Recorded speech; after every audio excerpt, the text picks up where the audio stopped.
Perfect. I will call the regular council meeting of September 13th to order. I've got quorum.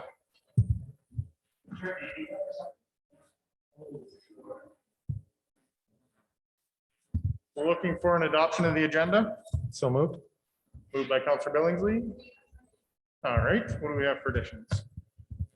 I have correspondence. It's a letter from the RCMP to the mayor. Correspondence, we'll have that as 6A.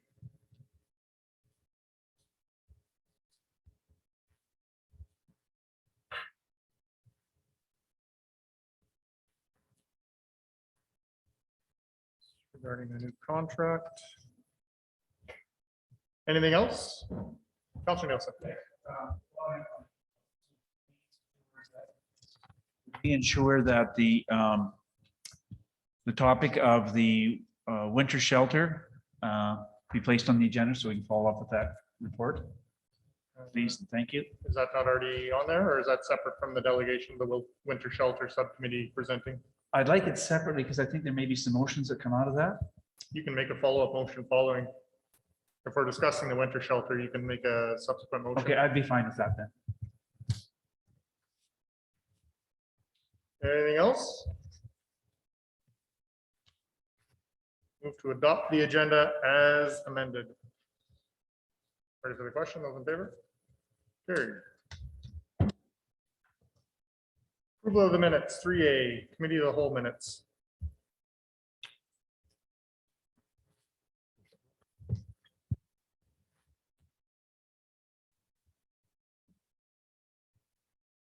Councilor Nielsen. I move the adoption of the committee of the whole minutes of August 16th, 2021. Moved by Councilor Nielsen. Any errors or omissions? Ready for the question? Those in favor? Carried. I would like to move the adoption of the regular minutes of the regular council meeting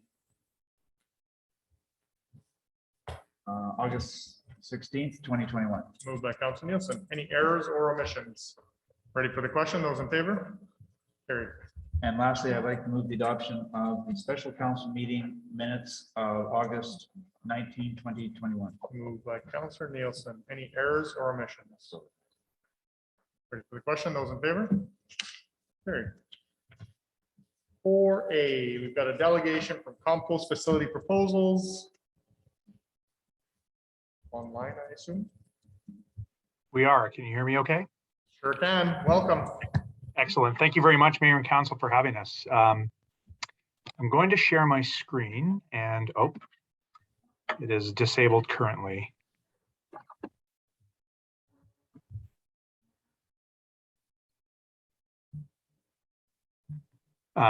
While we get this worked out, my name is Sean Samborski from Barefoot Compost Company. I'm joined by Dart Wooden, also from Barefoot Compost, and our master composter, Brent Hamilton. I'll see if I can now share.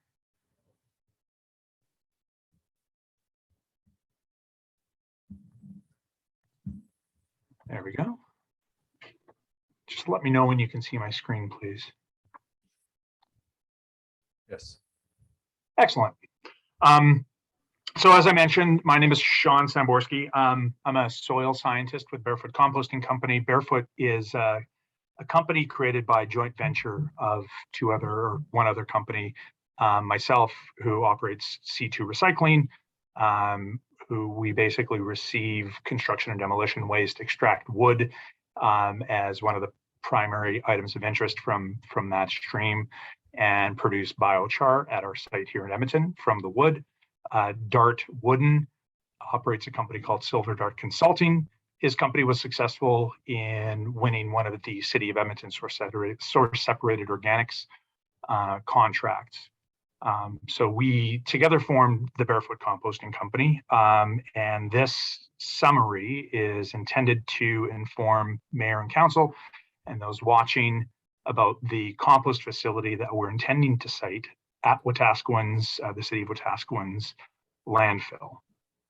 So our mission, along with, the obligatory picture of hands holding soil, which is in every single presentation about soil that you will ever see, our mission is to derive the greatest possible value from the wastes that our society produces. Composting is a well understood and has been around. It's a technology with a long history. So I'll just give you the basics and happily take any questions following this presentation. So we're going to construct, or the proposal indicates that we'll construct a compost pad at the City of Wetaskiwin landfill immediately east of the working face. That pad will be somewhere in the neighborhood of 1 to 1.5 hectares. We're going to receive residential food and yard waste from the City of Edmonton, as well as other local municipalities. We're going to process these materials into compost using the extended aerated static pile method, which I'll get into.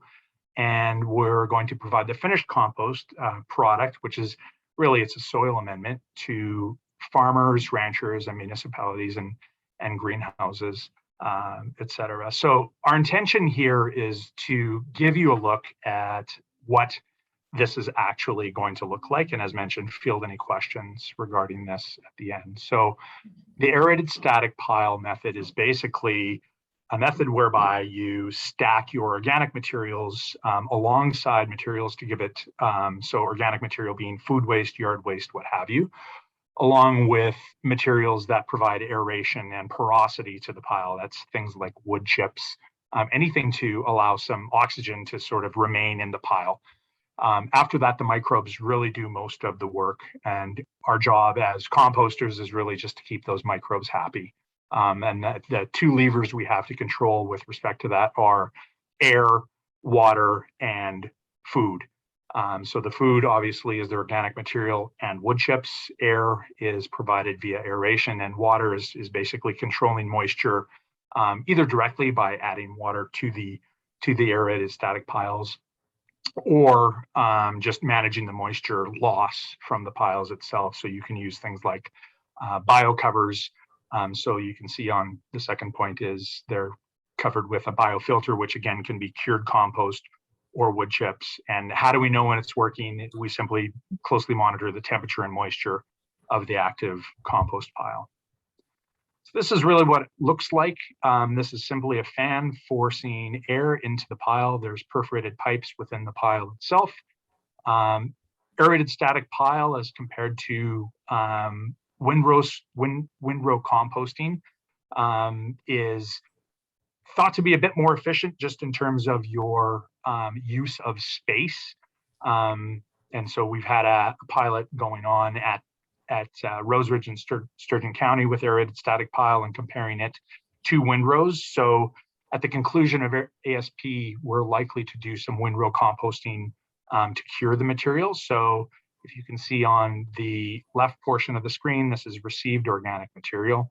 And then as the year goes on, these windrows simply get rolled to the right side of the screen. And by the time they hit this portion of the site, essentially 6 or 7 months later, the organic materials have broken down, and the compost, really resembles black dirt or organic material, organic soils at the end of this process. The method that we're contemplating consists of both aerated static piles, so the photo I just showed you, along with potentially some windrowing the material to cure it. I just wanted to highlight how this program fits into the City of Wetaskiwin, both operationally and sort of in a community support method. So obviously we can use this compost material to support community projects. Community gardens, of course, would be the one that sort of comes to front of mind. There's a direct revenue through a royalty and lease payment program that we've put in our proposal. This will also allow the city to support the curbside organics program. So, providing their own source separated organics and giving those organics basically a place to go, and supporting the circular economy as those materials are then used within the community. The site itself is likely to employ 2 to 4 full-time equivalent positions over the course of the year. And so those are sort of the direct benefits. Indirect benefits are all the sort of soft and gushy stuff that you would expect from a program like this. It drives regional economic growth. It supports our municipalities. I would say at a time where they're, increasingly expected to come up with their own cost of services. This provides a really direct benefit, both in direct financing, as well as supporting some of the other programs in the community itself that will assist the city of Wetaskiwin. And of course, it supports sustainable agriculture. So again, if you're deriving nitrogen from your compost, which nitrogen exists in compost, then that's less nitrogen that you would have to apply to soils in the form of urea fertilizer and things like that. So that's it in a nutshell. I'm happy to take any questions that anyone has.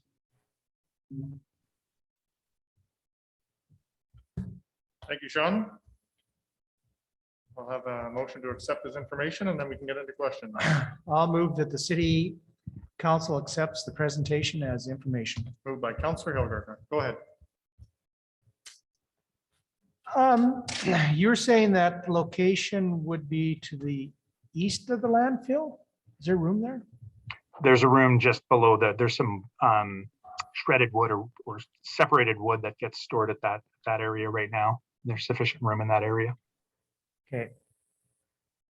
And so preparation of the land, just the little slides that you've shown, what preparation do you have to do? Like you have to compact it so there's no mud and stuff later on, or what do you do for preparation of the land? Certainly, that's a good question. How compost pads are built are regulated by Alberta Environment. And so essentially the mandate of the regulation is such that anything you bring onto the pad is then contained within the pad. And you've got it exactly right. You can set up either a synthetic or a compacted soil or compacted clay liner of a specified thickness.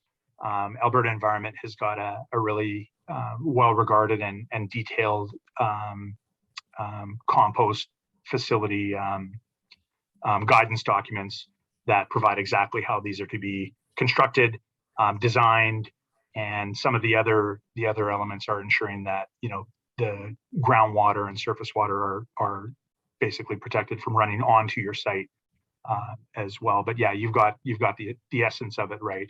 You create a clay pad and then you do the composting on the pad. Thank you, Sean. Councillor Bronco.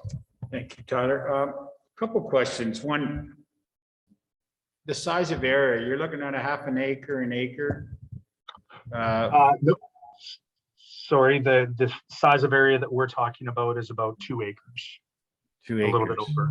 Yeah. Okay, and that includes your concrete that you want to put that in, correct? Or is that besides that?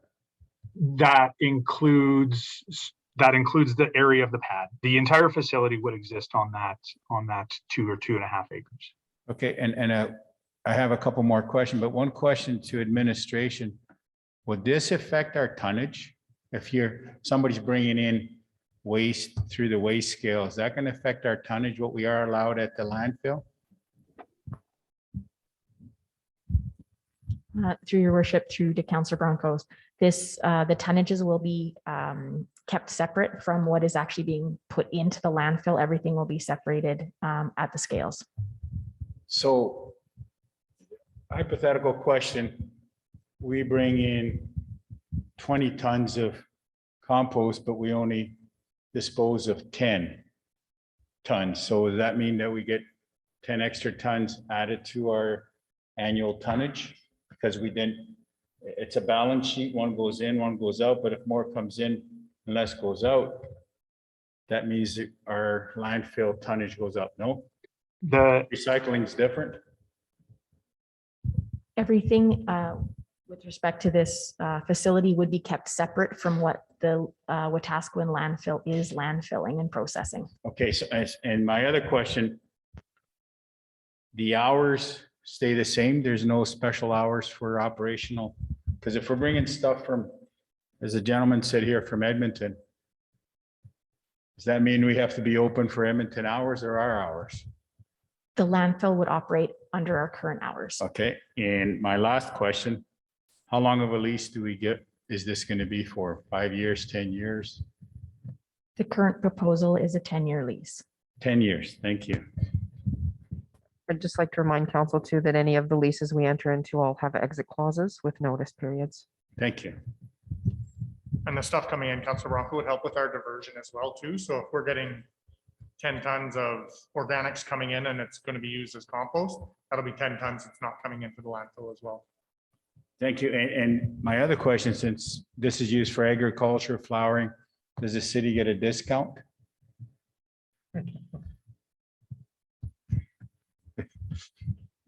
I imagine if we needed compost, we could talk to them about that. Councilor Blatz. Thank you. My question is the compost available to residents to buy or is it free of cost? I think that's for you, Sean.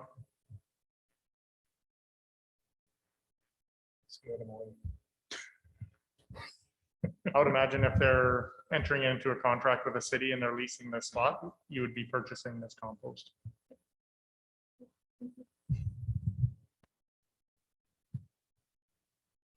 Councilor Billingsley. Thank you. My question is to administration. So are we looking that there will be an upfront cost to the city? And if so, was there a business case to do this? And do we need to do an RFP? Through your worship to Councillor Billingsley, there is no cost to the city. This entire facility is funded through Barefoot Compost Company. So, and I guess then it's not required to do an RFP to find out if there's other companies that could do the same work. And is it, I've been identified that this is something that we need. That is an option to go that route to see. This proposal just came forward and administration thought that this was a good benefit to the city and the surrounding communities.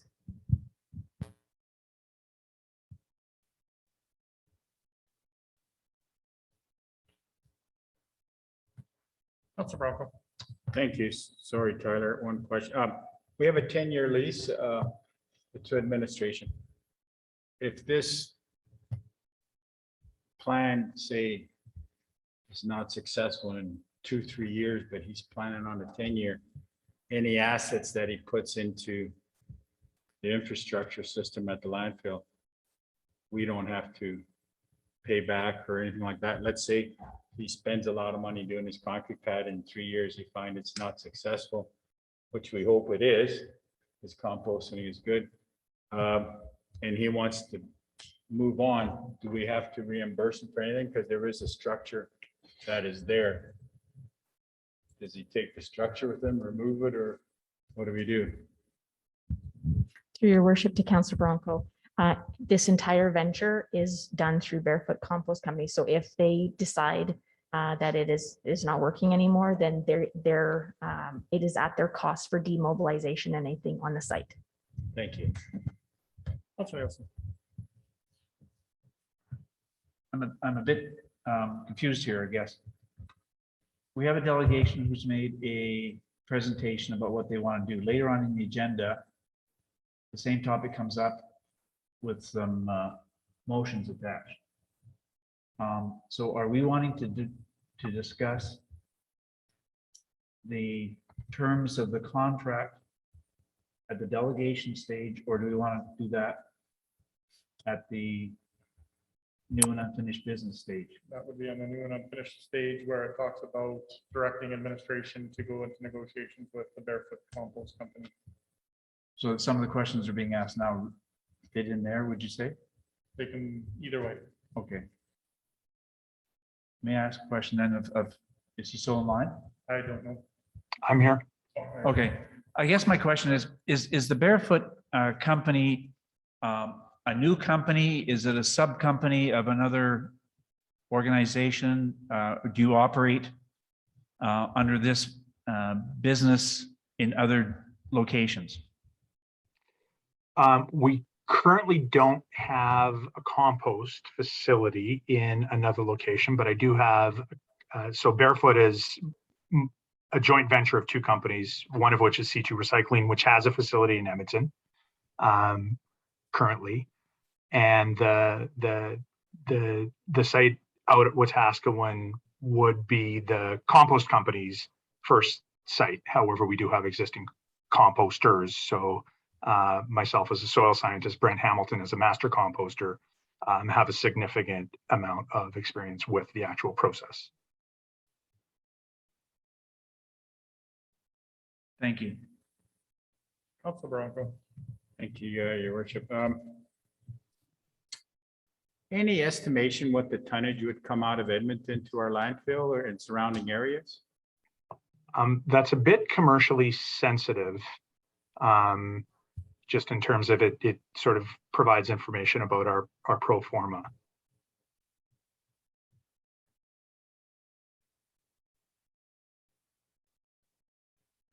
I'm happy to discuss it with council, but maybe at an in-camera where, you know, I can chat a bit about the economics of our business.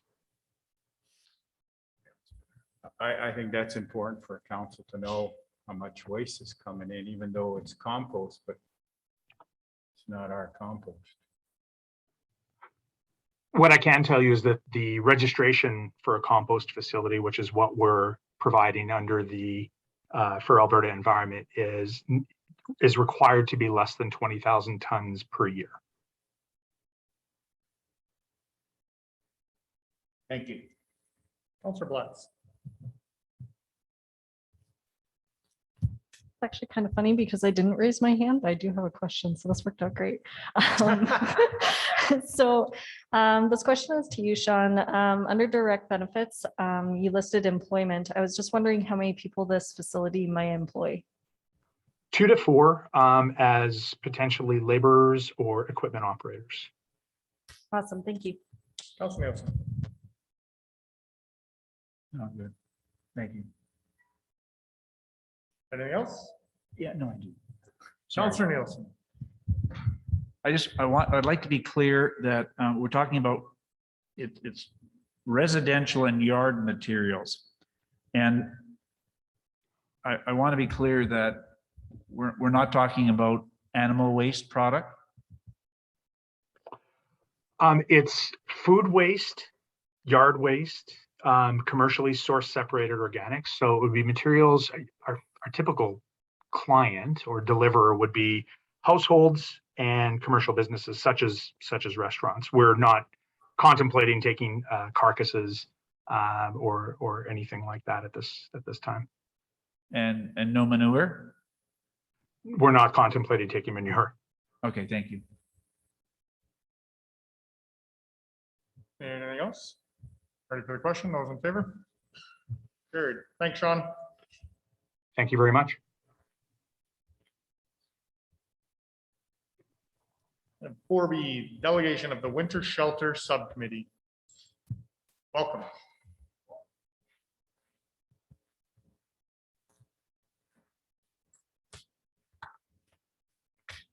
If you're co-presenting, you can take turns at the mic. Otherwise, you can just have them there for support.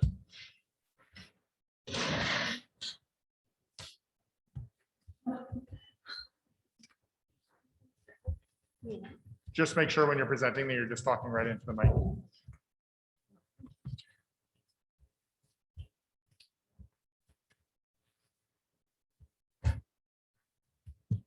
Okay. Hi, good afternoon. My name is Mackie. I am with Wetaskiwin FCSS. This is Jessie. She is a part of our winter shelter subcommittee. We are here today to present a number of potential land and location options for an emergency winter shelter. We've got a PowerPoint. We've got some slides. I did print them out if anybody wants them. I got a stack, but it's up to you.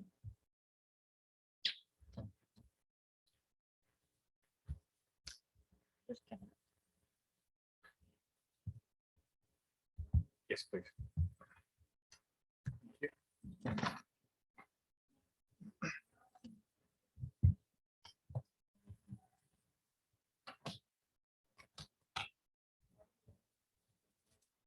Thank you.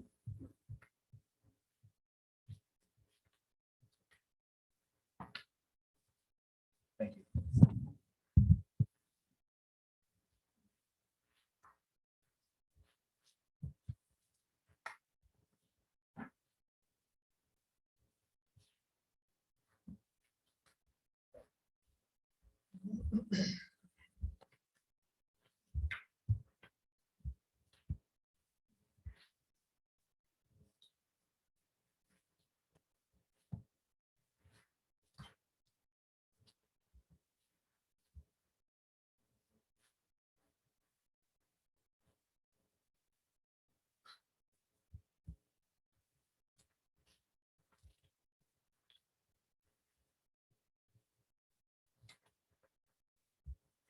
Do you want us to wait for the slides or do you want us to go ahead? Go ahead. Okay, perfect. Yeah, so we are here today to present to you 3 location options for an emergency winter shelter. Originally, when our subcommittee met on Friday, we had 5 potential location options. Our committee dispersed around lunchtime, and in the afternoon of Friday, 2 of the 5 options immediately became unavailable. The buildings and the land themselves got purchased. So we did have 5 options for you, but today we're coming with 3. So our first option is using local churches as different locations for an emergency shelter. So having churches host a number of individuals overnight in whatever capacity they can. So there's no specific location on that one just yet. We have reached out to 7 churches. We've heard back from 5 different varying answers of if they're interested or not and what their concerns are. The cost for this option, there's no upfront cost to this building. Further down the line, there may be monthly costs associated with utilities, and eventually there will be costs for training staff and volunteers. The pros for using a couple different churches throughout Wetaskiwin are the idea that these buildings are already in place. They are equipped with all sorts of utilities, heat, plumbing, electricity. So none of that has to get factored into time-wise timelines and costs. And most churches have some sort of kitchen facilities, which would be great for serving food. There are quite a bit of cons to this option. If any property is damaged at these churches, the repairs may have to come out of the church's personal budget. This isn't necessarily set in stone, as it would depend on what type of agreement is made with each individual church, but it is something to consider. Another concern is the underlying trauma surrounding residential schools, and the idea that entering a church building and maybe using the services provided by the church and the people within it may potentially be off-putting to some of our Indigenous population. This model would need a lot of staff to ensure that this runs smoothly. Instead of having 5 staff at one location, you will need a handful of staff at numerous locations, which could get quite costly if we are paying them, if they were to be paid staff. Even if they're not paid staff and they are just volunteers, that's still tough to find that many volunteers. And a final concern is that no church has fully committed to this idea. They're all quite hesitant and quite concerned about security. Some of them have shown interest. Some of them have been asking us more questions, but nobody's fully committed as of yet. Our second option that we would bring to you are the mobile trailers at the Walmart lot, which is the current address where they are right now, 580037A. Not that exact location, but just a little bit off to the side of that. The cost for this one is by far the most costly option.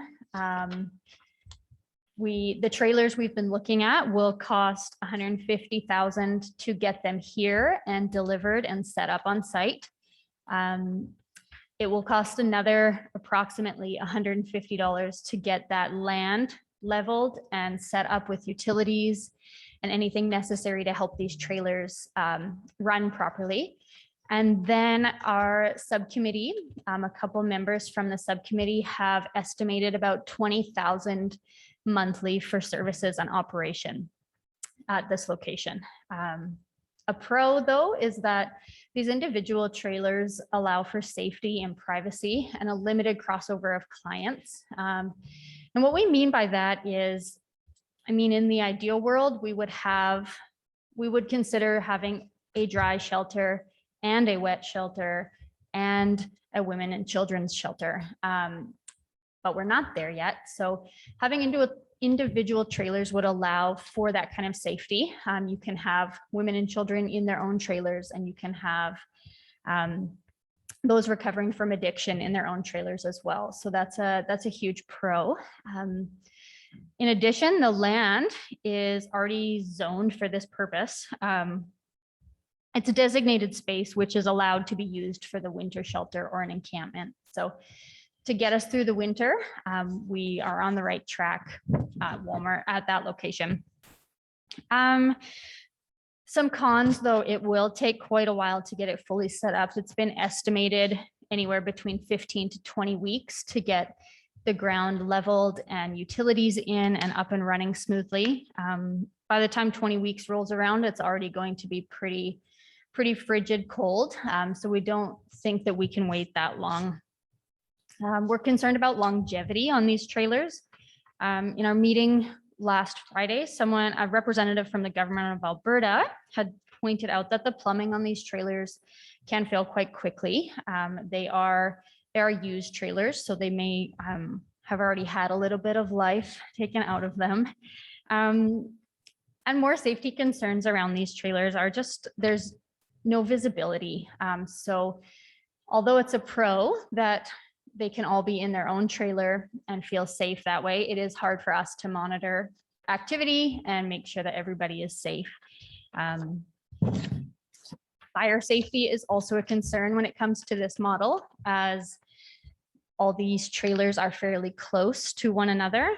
There's a lot of the space between trailers can't necessarily be monitored at all times to, again, ensure the safety of everybody involved, the staff and volunteers included. And this would be quite a big undertaking when it comes to cleaning, as it wouldn't just be the wiping down of a mat and then they get to come back. These trailers would have to be wiped and disinfected top to bottom every day, as well as volunteers and staff doing searches in each individual trailer to ensure that nothing got left behind or stuck in places. So that makes the job a little bit harder on our volunteers and our staff. And our third option that we are bringing to you would be, again, mobile trailers, but on private property. I'm in a different kind of trailers on this property. So they're the same trailers. The option for the Walmart lot, there would be about 49 trailers, which means 49 units. Yes. Right. So the Walmart lot option would be 49 different trailers with one person per trailer. This option would be slightly different. We would not have that many trailers. And then we would consider for the winter, because of the urgent need of an emergency winter shelter, kind of gutting these trailers out and using mats in them, and setting a capacity limit for each trailer. So the cost on this one, all in, comes at about 400,000. This is aiming high, and it's planning for unforeseen things that come up, but that will include the purchase of the lot for 125,000. All the utilities are already dug in, so there's no additional cost to get those into the ground, but it will be an extra about 15 to get them all hooked up from the ground to each trailer. So this lot is great because it's already fenced, it's already leveled, and it's already serviced with everything that is necessary. It can be rented short-term. This property can also be leased. We don't necessarily have costs on the leases yet. We can definitely get those, but we don't have them as of right now. The location for this is a little bit more ideal. It is across the street from a rail yard, so it's not right in the middle of residential properties. That being said, we do recognize that community engagement sessions are still a huge necessity, regardless of where the location ends up being. We need to educate and assure everybody that lives around this area. In this specific property, the trailers can be aligned along the back of the property to serve as a buffer from the neighborhood. And by clearing out each trailer and placing a number of mats in each trailer, you can ensure capacity limits and keep individuals separated, as we mentioned before. A downside, though, is that these trailers are somewhat far from utilized services. It is still a little bit closer to the downtown core. We're still looking for trailers to put onto the lot, but that's looking pretty promising. And then the biggest one we would have to look at is zoning or rezoning this property for a specific purpose.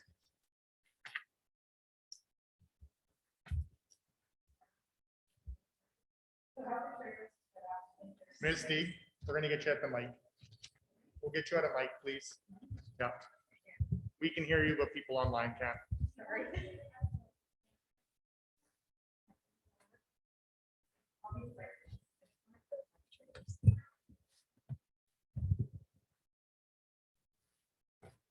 Can you hear me now? Yep. Okay, so the trailers, I think there's 6 trailers and they're set up almost like, if I could draw it out, I would. But they're together, and then there's a hallway between them, and there's separate individual rooms that individuals would get. So there's about 49 rooms in those trailers. There's a living area, showers, bathrooms, and what else? I think he said laundry on site. So that's all in there. So the one unit wouldn't be able to put people in it because we put staff there. So that's what they look like. So they're not individual trailers, they're individual like rooms with the 6 trailers together. I think it's 6, but yeah, sorry. Just wanted to clarify that because it was a little confusing.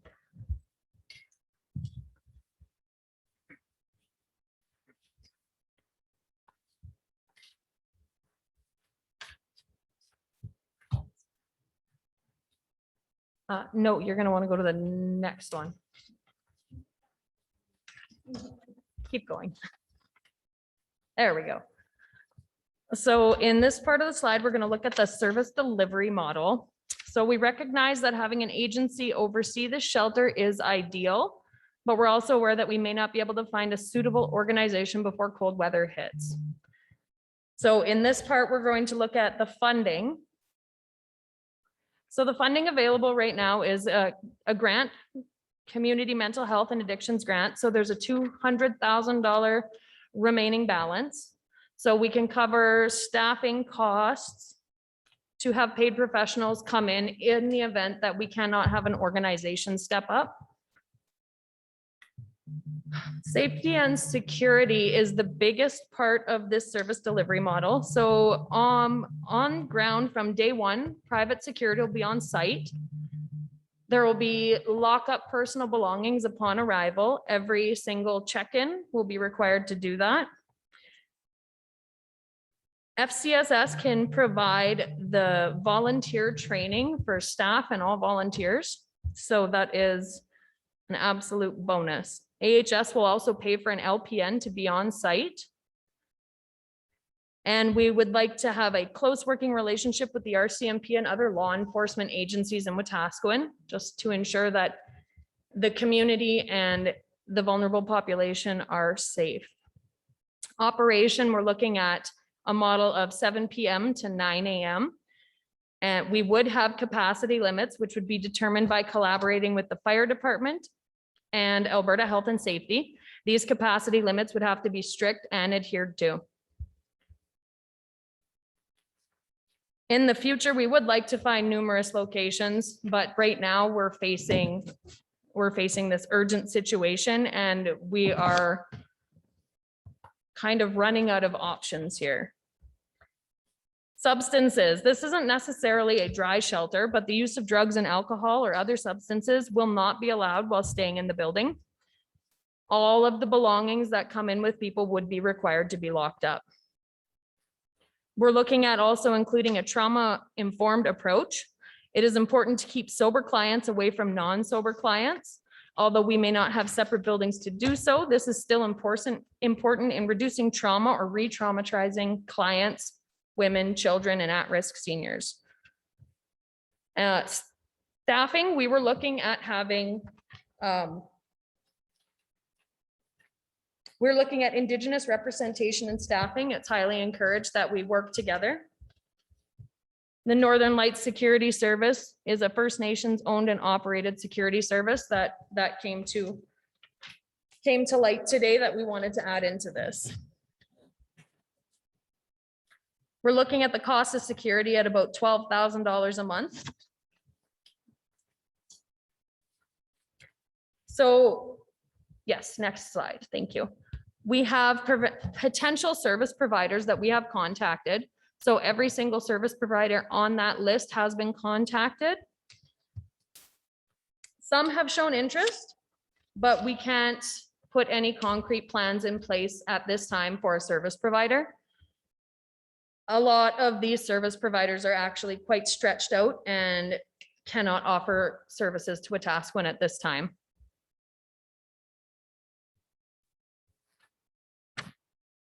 So you can go to the next slide, please. So the anticipated concerns. Daytime activity. So we anticipated there would be concerns with that. So our approach to that is we could provide them with information on places and services, but unfortunately we realized that that cannot be enforced. We recognize the community will have concerns. No matter the location, there will be concerns come up. This is where our community engagement subcommittee has been stepping up and really working with the community and on listening to their concerns, taking their ideas back with us.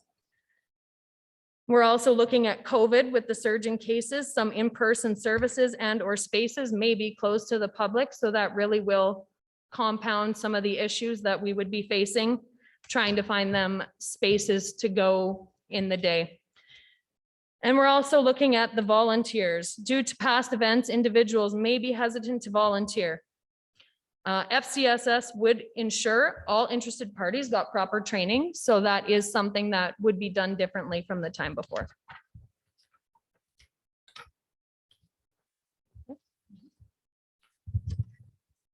That concludes our information portion.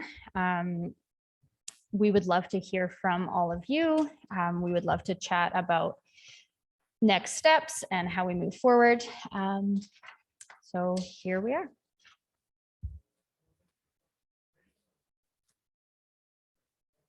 I move that City Council accepts the presentation as information. And I'm just trying to understand business model or the plan. We had talked about when you were here 2 weeks ago, that it was for a temporary emergency shelter. From what I can tell, it's more than that. It seems to be encompassing when you talk about AHS and a dry and or a non-dry facility. Are you looking as well to do something similar to what the Open Door did downtown? Or is it just a place for people that they won't freeze to death in the winter?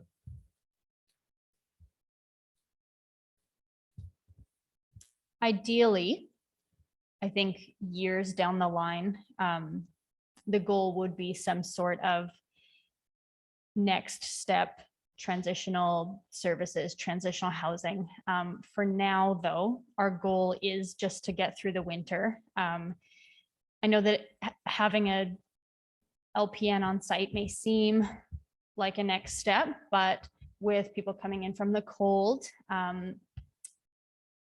with addictions, with all that comes with that, I think that it is a necessary part of an emergency shelter to have certain things in place. I don't think we need all of the services that were previously offered in the 24/7 model. I don't think we need all of those for an emergency type shelter, but we as a committee do believe that some of them are absolutely necessary for an emergency shelter.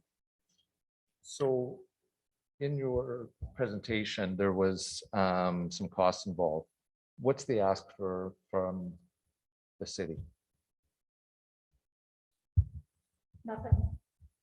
Nothing. We're not asking for any costs from the city. Every option that we have explored is through grants that we are currently looking into exploring. I think that's a good question. Misty might be able to elaborate a little bit more on. You should have.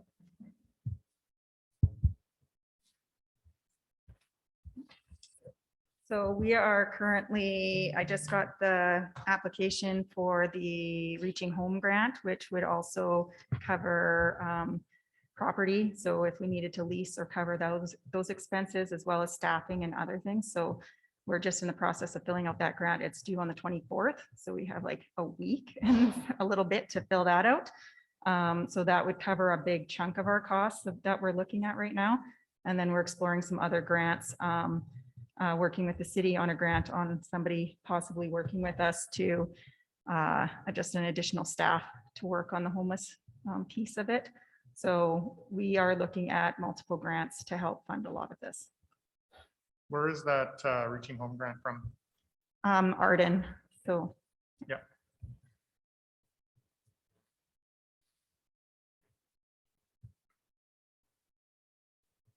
Does that cover you, Councilor Billingsley? Yes, it does. Councilor Bronco. Thank you, Tyler. I have a couple questions, one that concerns me. One, we need to get the rezoning first. So are you applying for grants? Does that not kind of put it backwards? Because if the rezoning doesn't pass,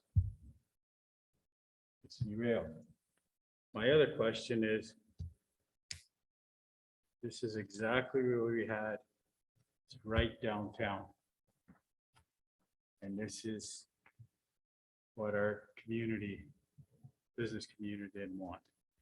So we're bringing it back downtown. My other question is, you have a whole bunch of agencies. Are we bringing these people from these surrounding areas into Wetaskiwin? I'm sure if you're going to get support from them, it's because they want to bring their over, if they say they're, what's the word I'm trying to use? If they're over the limit that night for them, do they get transported to our community? And my other question, this is a fenced area. Does that mean they're allowed to come out? Because basically what you're doing here, it's a detox center. It's a hub. Any other way you put it, it's a hub. So the issues are the same. In my perspective viewing of this, and I don't know my colleagues, we want a place for come winter time, it's cold. We provide warm and shelter, they're gone. This is an all-year operation. No. So these trailers come summertime are gone? The vulnerable are not there in the summer? So the vulnerable, we only have vulnerables in the winter, is what you're telling me then? This proposal and this committee is looking at options for the winter. All of our costs are to get them here for the next 5 or 6 months to get through winter. But you're purchasing the land, you have future planning for the land. Can I answer that? Yeah, it still has to be a direction of council. I The understand only thing, that. So- right from the start, all this is if council gives direction to move forward on a warming shelter for this winter, that's it. They're Okay. bringing us some options right now. They're not planning anything. Council still No. has to direct administration to move forward on any of this. I So understand. the purchase, that one option of the private property was actually, he gave me the purchase cost in case we were able to do that long term. But he has said he will let us lease it in the short term. So it's not like we're gonna purchase it right away. We just wanted to put those figures up because we want to show what the cost of it would be if we were to purchase it. Our plan right now is for a winter shelter only. The services that we have, our organizations we've reached out to is to help us have an organization oversee it, as we can't just rely on volunteers who are not trained.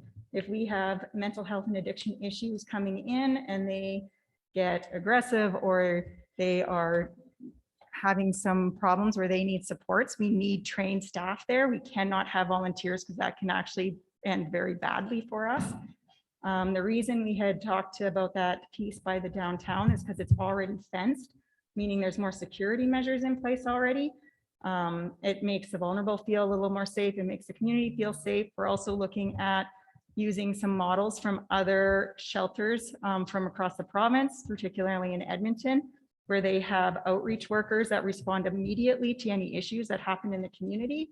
So it's not a delayed response. They go in, they help sort things out. If there's needles, they pick them up, those kind of things. So we're looking at a way different response system than there was in the past. The community engagement is different this time around because we want to talk to the community and get their feedback and work with them. And the security measures we're looking at are going to be much different as well. So my last question. Your operation is from 7 PM to 9 AM in the morning. That would be, For what council has asked for a winter shelter. So, that would be the ideal, yeah. so these people, what are they gonna do? From 9 AM to 7 PM? They're out on the street. Right. At minus 30, 40. Right. They're out in the street. Thank you. Well, not necessarily. We would love to provide them with places they can go, with services that are offered throughout town, what times these services are available, what times meals are available. That was one point in our slide. Unfortunately, I don't think that's something we can necessarily police. If we have 50 individuals using the overnight shelter, I don't know how you would ensure that 50 of them are going to use other services. It kind of just goes back to the idea of an emergency winter shelter, of keeping them warm and helping them to make choices and giving them options. And the guidance we got from council at the last meeting was preferably a evening shelter based on weather conditions. And if the temperatures had dropped, that we would open for the day. So that was what we used as our guidelines, was from what we got direction from council in the last meeting. And if I may, one last question. So you said the limit 49 people. What your trailers are capable to handle? 49 people. It'd be less than 49 because the last set of units would have to have a staff compartment. So Well, just let's say it's slightly 49. less, That's I'd giving say you, 45. that's giving you the benefit to go 49. Yeah. Plus your staff. Thank you. I've got Sue, then Wayne, then.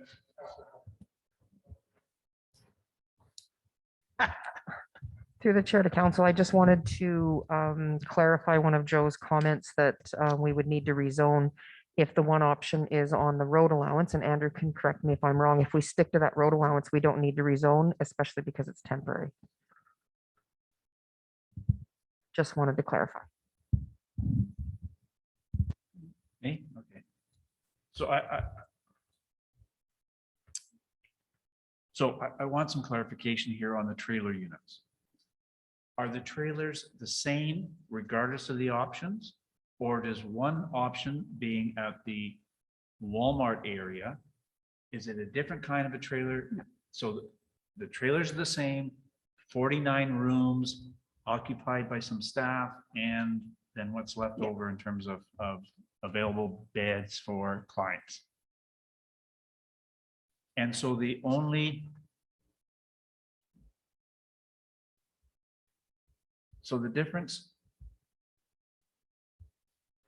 difference being portrayed here is setup costs, setup time frames on the Walmart would be 4 or 5 months, but on another property, they'd be less. Right. And why is it less? It's already set up and ready to go. So the other one has gravel, it's set up, it's already fenced, it's got the utilities there. They just need to be brought into the trailers. So it's a lot quicker setup because it's ready to go. So he said about 4 to 6 weeks. So it's already developed, basically. So there's no leveling of ground, there's no building up the ground, there's no utilities that have to be dug in and pulled out. In terms of staffing then, staffing on site, we've talked about an overnight security group, which would consist of how many people? 1 person, 5 people? I don't know, we haven't looked that far yet. Oh, We okay. had to look at some of the other stuff No, first. but you so. had a cost attached to it, you thought, so, Yeah. okay. And a full-time LPN. So security and LPN. As well as trained volunteers. Okay, thank you. Councillor Elgar. Thank you. And thank you for getting us back on track, because this is a warm-up center, not a shelter, okay? The main question I got is I know we said it's a dry shelter, but you said no substance use on site, but if they come in impaired, you allow them in. I don't think the other shelters around do that. So why are we doing it? Secondly, if they are, I still feel they have to go back to the old system where the hospital is a place to treat these people. And that's, sadly to say, that's the routine that'll have to go back until our governments, provincial or federal, step up to the plate and deal with this problem.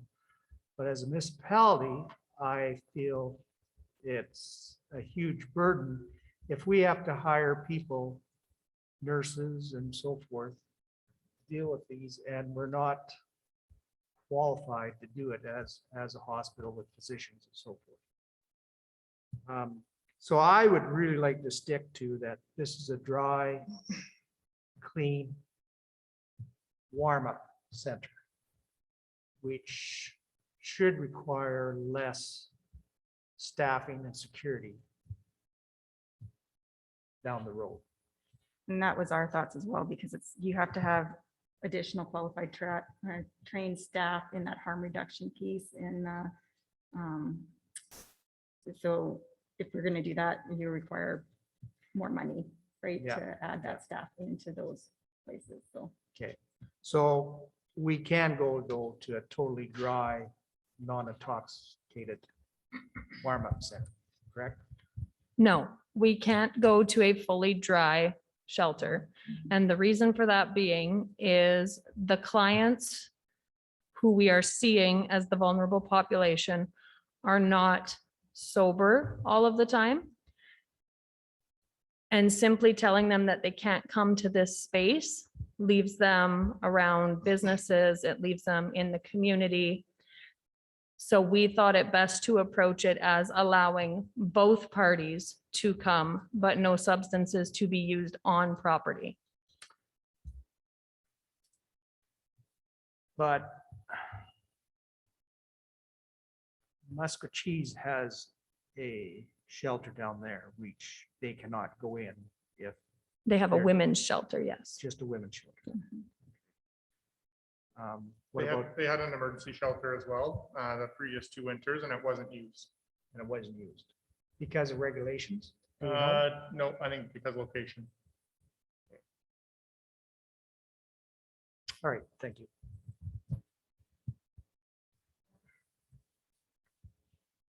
So can you help me understand the governance model? Like LPN answers to who? Security answers to who? Rules and regulations are established by whom? Oversight of the volunteers is by whom? So I can answer that. Well, anybody. I'm looking at you because you're across. Yeah. Go ahead, Mikey. We have discussed that key members of the Guiding Coalition of Homelessness would form a board that oversees the operations and the individuals involved. That the people you're asking about, security, volunteers, staff, that they would be accountable to and report back to and have the board guiding them in that way. And finances in relation to paying bills, paying staff, benefits. So I've talked to my FCSS board about helping out with part of that as well, of overseeing some of that stuff. So we're talking about that at this, I think we talked about that at our last meeting. And then I've also talked to the safety and well-being. We're going to be talking to them next week. Oh, correct? Is our meeting 15th? Don't this week on Wednesday. Wednesday we're meeting. Sorry, I'm losing track of my days. Wednesday, the Safety and Wellbeing Committee meets, and that has a lot of decision makers on there. So that would also be an option to oversee part of the shelter as well, to make sure that they are meeting their mandates and following proper procedures. And then my last question, well, maybe my last question. The lockup of personal belongings upon arrival. Failure to comply would mean what? Failure to turn my personal belongings over? Can't be here then. So we've talked to numerous shelters across the province, and one of the things they said was that they did not allow people to bring in their stuff. However, they did give them a number. So a number that would be put on their bag and their mat, for instance. It would be their bag would, or whatever, their belongings would be bagged and then put into this, like in a locked locker or a locked room, and they would get it when they leave. It was for safety of themselves, safety of people around them, and safety of staff. Thank you. Thank you. Glad. Are you glad? But it's Oh, not I me. thought you said Bronco. Sorry. It's okay. So I just wanted to clarify a reason for doing the shelter the way these ladies are presenting it, rather than doing it as a dry shelter. There are significant safety issues with doing a dry shelter, which would be that a lot of the vulnerable population suffer from addictions issues, and to ask them to sober up throughout the day would A, be impossible, but B, if they are sober, they could end up with intense medical issues such as seizures or potential death happening overnight that these unpaid volunteers would have to deal with. And so they would not know how to handle these situations, which could put the staff in a vulnerable position as well as the vulnerable population. Additionally, it would be unethical to ask somebody in -40 that to not come into a shelter to warm up if they are not completely sober. So I just wanted to clarify that portion of it. But additionally, I do have some concerns with the mobile trailers being on the private property listed. The reason for it is because it is right beside a rail yard, and that scares me for vulnerable population. So I'm not really sure what the answer is, considering that the Walmart location would take 15 to 20 weeks at this point. So it is going to be a difficult decision for sure. Thank you. Can I respond to that? The only thing I can say to make you feel better about it being near a rail yard is it is a fully fenced gated lot that there would be no coming and going from that shelter from that lot. So hopefully that would be enough to mitigate at least some of that issue. Councilor Bronco. Thank you. A couple of my concerns. One, you said the trailers don't need any hookup or utilities or Yeah, anything. they do need hookup and utilities. So It just would be we have to tear the faster. road up to put water and sewer in. Okay, you said they didn't need that. I just said we could do it faster in the other one because it's already developed in the land part of Okay. it, but it's not over at Walmart.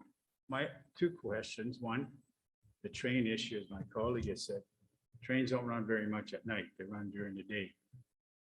So the vulnerability for the trains, they're outside when the trains are running, they're not inside.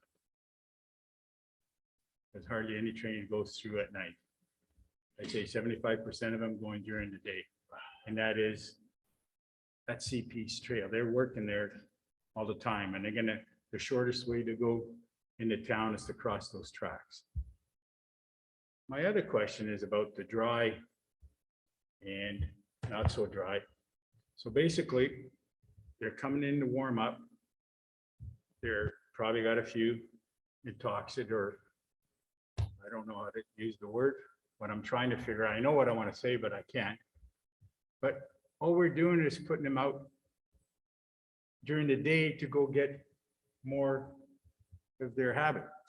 And I'm willing to help people get out of their addiction by putting them outside and not taking care of them. We're not doing that. We're just giving a place. We want to help people get out of the problem. We're not doing that by kicking them out during the day. Absolutely. And that's where transitional housing and transitional services come in is, hey, if you want to sober up, we've got programs for you. If you want to live in transitional housing, there's rules that apply. But we are here to propose Okay. an emergency winter shelter, which unfortunately does not fully encompass. And I'm. A when I- 24/7. Which was what we were directed to by council. Correct. Exactly. So one further question. Maybe I misunderstood. Sue, you said we don't have to rezone this? Through the chair to Councilor Bronco, not if it's on our road allowance. If it goes on to a parcel that has a zoning, then Andrew needs to go through and But he has a zoning for. yeah, the private one. Yeah, I didn't say that. I said at the Walmart site. Okay. Yeah. Oh, the Walmart one you're talking about. Oh, I'm talking about option 3. If we want to do something, because 15 weeks to 20 weeks winter is over. There'll be an outcry, I'm sorry to say, but this one here, the outcry downtown is gonna be, we'll look like a bunch of fools. And there's also an outcry right now by Walmart. So we're getting it on both ends. I think anywhere we put it, we're going to get backlash no matter what. I think it's showing the community engagement and working with the community through this whole process. I think that we need to show that we're not going to stop doing the work right when the shelter's up and say, okay, our hands are done. We've got the shelter in place. It's an ongoing thing we have to work on continuously. Working with community partners regionally as well as through the city. This isn't the end all be all. Our thing for us is that we don't, winter shelter should just be a shelter. And it should be the transitional housing that we're looking at where they get supports and they learn to go back into society. So that's where our focus will be going forward. But right now we were told we need a winter shelter. That's what we need to look at. And then we will start looking at other options as we go. So if I may, I'm gonna say something that'll probably get me in a lot of trouble. Muscat Cheese has a healing center, or not a healing center, or a healing center, and it has the facilities for what's the capacity, 30, 40 people? So wouldn't it be wise to, at 7 o'clock, these people can meet in an area, rent some buses, take them there where it's warm and shelter, and at 9 o'clock in the morning, they want to come back to Wetaskiwin, bring them in. Is that a possibility and cheaper way to spend $1,500 a night for busing? But I guess that's not politically correct. But isn't that more feasible and safer and they have it there? So what And happens to so- our vulnerable that aren't Indigenous and not from? Well, I'm that area? not saying who Let's they see. are and what they are. Yeah. I'm just But- saying these are homeless people. Yeah. No, but that's the message you're sending, is that it's just Indigenous that we have for a vulnerable population, because that's who we'd be shipping to, or why we'd be shipping to Musquechies. Okay, Musquechies has had a shelter for the last 2 years, and it wasn't utilized because of where it was. okay. There wasn't the services available there. So now if that was what we set up as a city to just bus people someplace else, how is that the city supporting the vulnerable population that are in our community? And then what do you do for the vulnerable population that decide that they don't want to go to Musquechies, or they don't want to go to Leduc, or they don't want to go to Camrose or Edmonton, wherever we're offering to send them on a bus? Okay. Instead of shipping the problem around central Alberta, why don't we come up with a concrete plan on what we can do to move forward, so that as time progresses, we get a warming shelter for this winter. And then next year, we can start working on the programming that goes along with it to deal with the mental health and the addictions. And then we can look at transitional housing, and then we can look at affordable housing as we reintegrate the vulnerable population back into society, because they've had the ability to go through the treatment programs that were available, whether that was here, if we had it, if it was in Palmakers, if it was in Red Deer, Edmonton, Calgary, wherever the available supports are.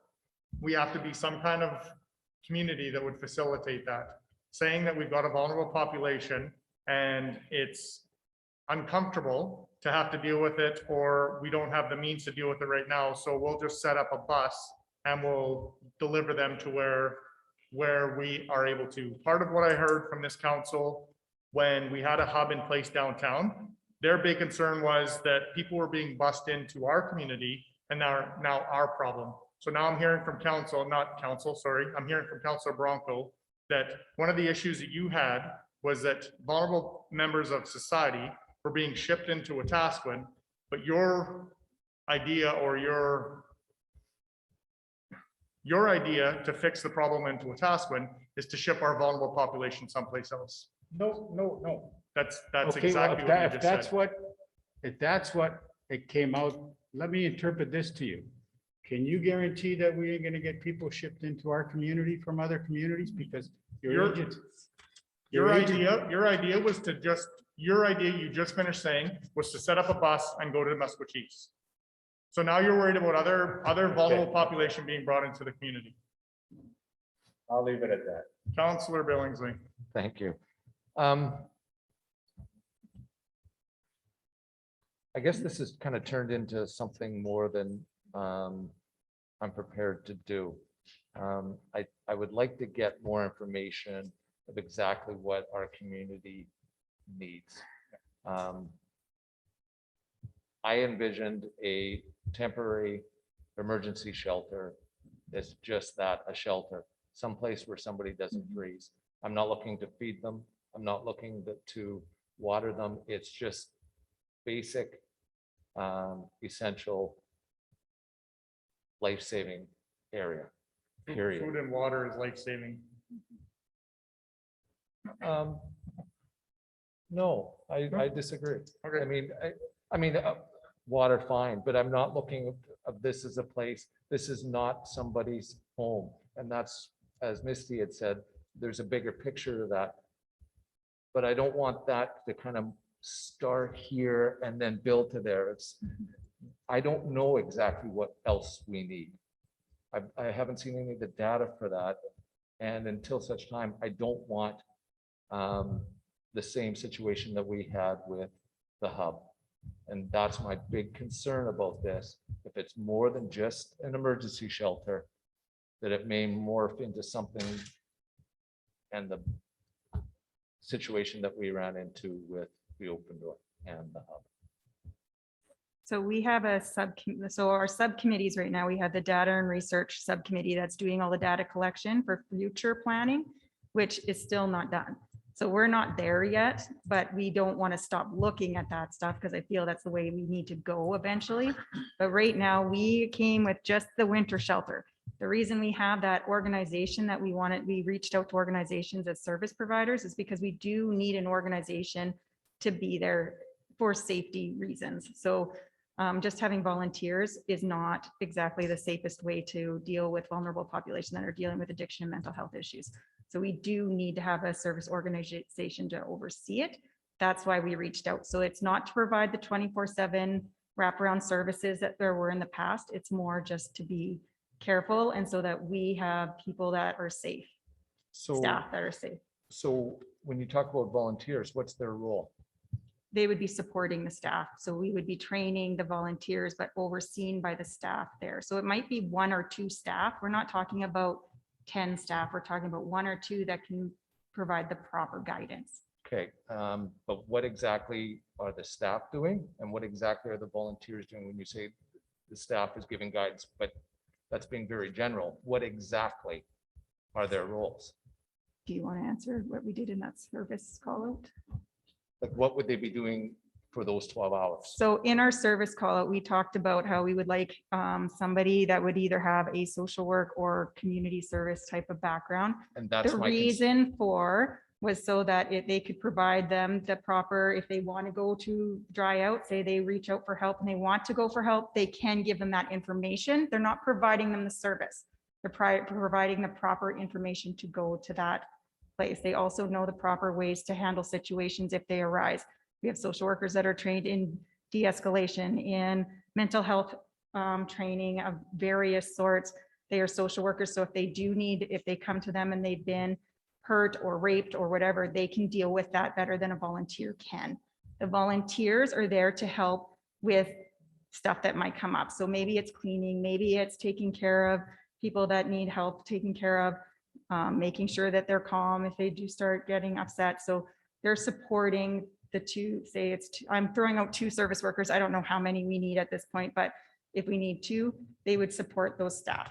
So they don't have the skill set that the 2 staff would have, but I feel you do need those 2 staff because you're coming in with very traumatized individuals that are on the street for reasons. And to discredit that, I think you're going to run into a lot of problems, even with an emergency shelter. For me, I think it's vital to have that. Coming back from a mental health background, I would say you still need to have trained staff. See, and I guess that's the slope that I'm talking about, that you're starting to encroach going more than a warm place so people don't freeze. But I still think you have to be prepared for what could happen, is my thoughts. I'm not saying they're providing all sorts of services there. I'm just saying they're there for the proper supports if needed, and that they can guide them to where they need to go if needed. They're not bringing in physicians. They're not bringing in all the supports that Open Door did. This is very basic stuff, but stuff that trained staff would be able to handle.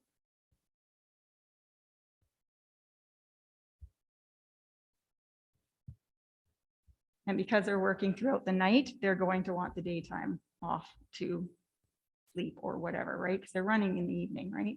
So during the daytime, you might have a cleaning staff come in or cleaning volunteers that would come and clean up the, I wouldn't say staff, but maybe it's volunteers that come and do all the cleaning, but you need the staff at night with the vulnerable people that are there.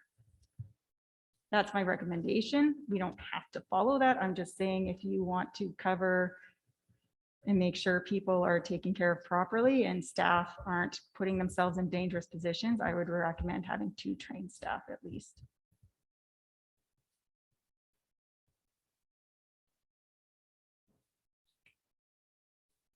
Sue, with that Walmart location, could we run temporary utilities out there? Through the chair to all of council, yes, there may have just been a miscommunication in the emails, but we had updated the timelines late last week. And Kathy could get together temporary service connections within the week and then was going to look at one of our pre-qualified contractors to see how long it would take to get permanent ones set up. It wouldn't take the original 15 to 20 weeks because that included sidewalks and paving and all of the other stuff that was included in the original estimate. And so it wouldn't take nearly that long. Could we have the encampment set up in 6 weeks?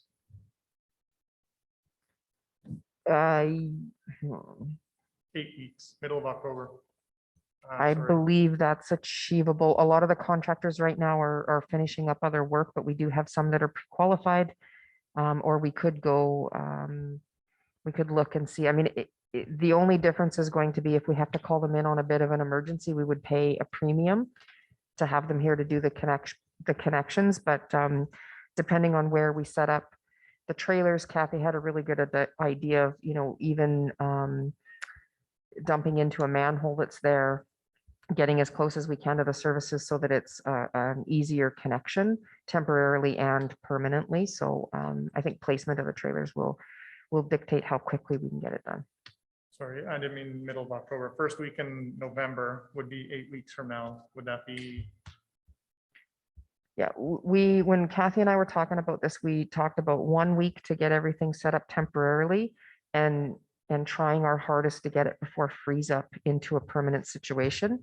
And so we would work diligently with our contractors.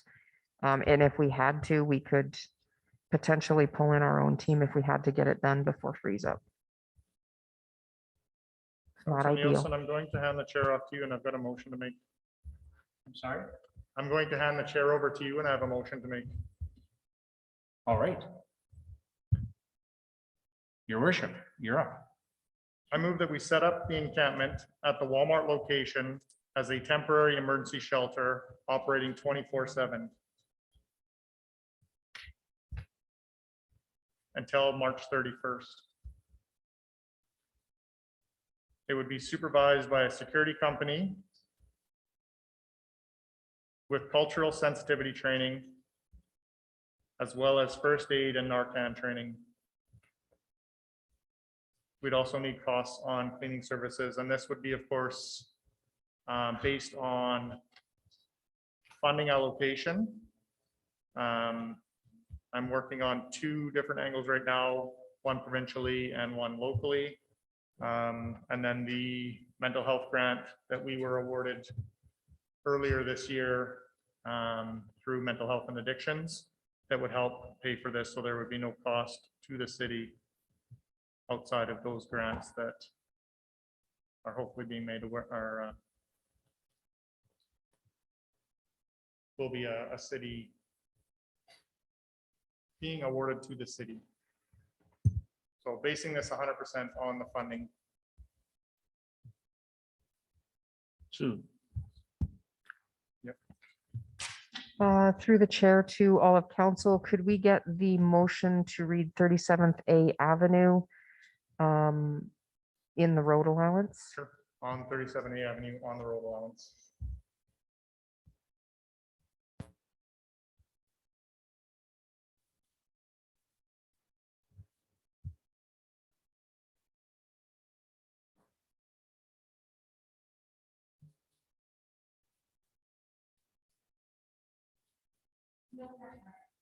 Yeah. Better you typing than me. Sorry, is it possible as well to get this through FCSS or does it have to be administration? That can be administered through FCSS. I don't know that. Yeah, that's fine.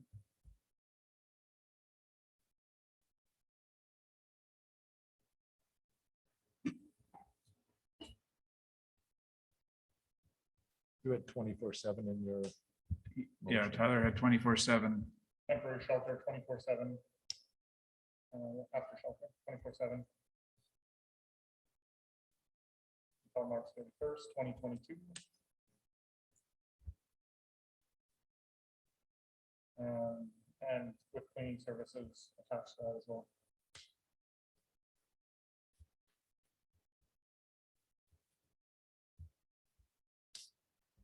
I'll give Misty an opportunity to speak to that.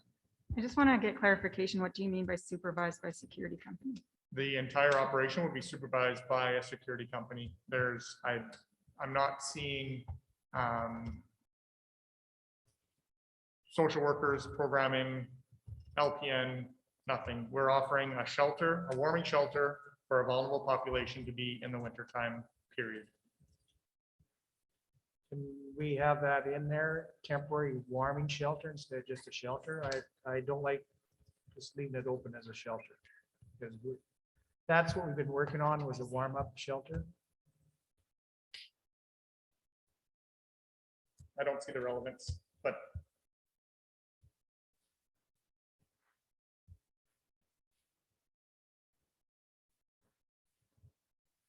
I think the clarity, help me understand, Alan, the clarity you're looking for is to differentiate it from our previous 24/7 service, which was wraparound. Which was a hub, which has nothing to do with this motion where it's being supervised by a security company. No, I no, think, Because what we had downtown, people regard that as just an open shelter. And I want to get away from an open shelter to a warm-up shelter. Is that, yeah, just for that purpose. We want to differentiate from what it was before, totally. This is a warm-up shelter. you have a comment? Question? Did you have your hand up? Yeah, but more so for clarification. 100% of the funding of all of this is grant funding and none from the city of Wetaskiwin. That is what I'm basing my motion on. Thank you.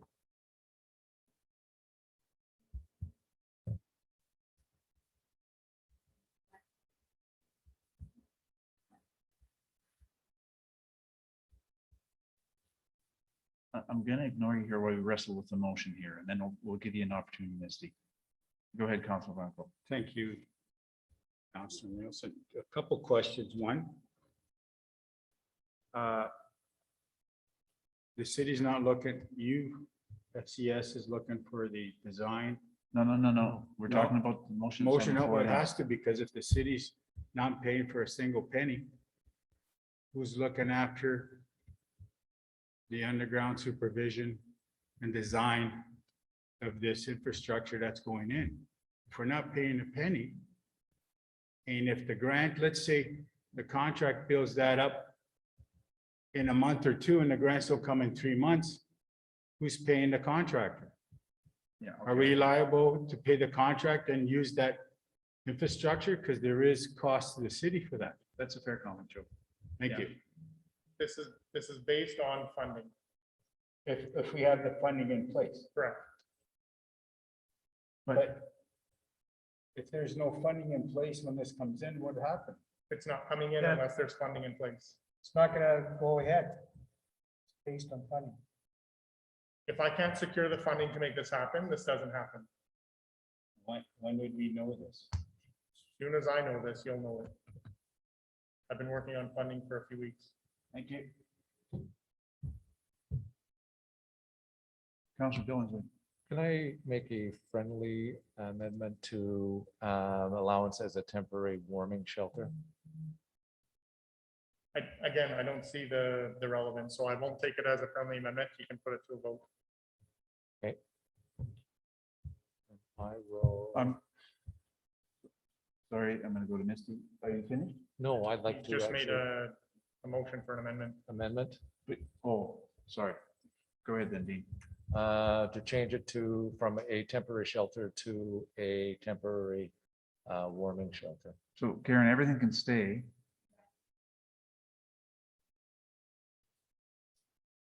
Perfect.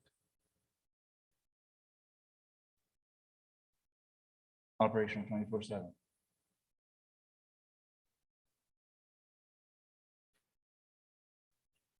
Before.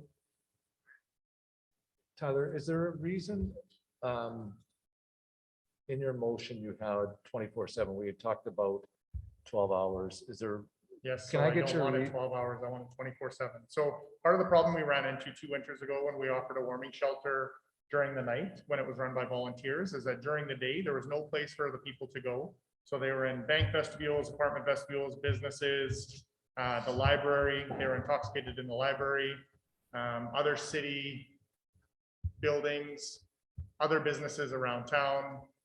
If they didn't have a place to go during the day, then they then became again, another part of some of the issues that we're having, that we had downtown for sure, but that we've had in the community forever, not having a place to be when it's 40 below or 10 below. It's not very nice to be outside when it's 10 below either. I would like to speak to the amendment. Okay. I don't understand the relevance between warming shelter or a temporary shelter. So there's no staff in place for programming. It's not being operated as a hub. It's a shelter during the winter to sleep, whether it's 2 o'clock in the morning or 2 o'clock in the afternoon. That's why it's 24 hours. It's giving our vulnerable population a place to be warm, and then to have that supervision of the security company there that can administer Narcan as well, or naloxone, whatever they happen to have. I don't know what you envision a warming shelter to be, as opposed to a shelter that all we're doing is offering a place for people to be when it's wintertime, between November and March, into March. So I guess maybe help me understand why you feel it needs to be a warming shelter, not just a shelter. Because that's exactly what it is. We wouldn't have this in the summertime when That's it's why not it 20 says below. it's ending on March 31st, 2022. Right, so it is there for warmth. So Sure. therefore, It's also there for safety. It's also there for comfort.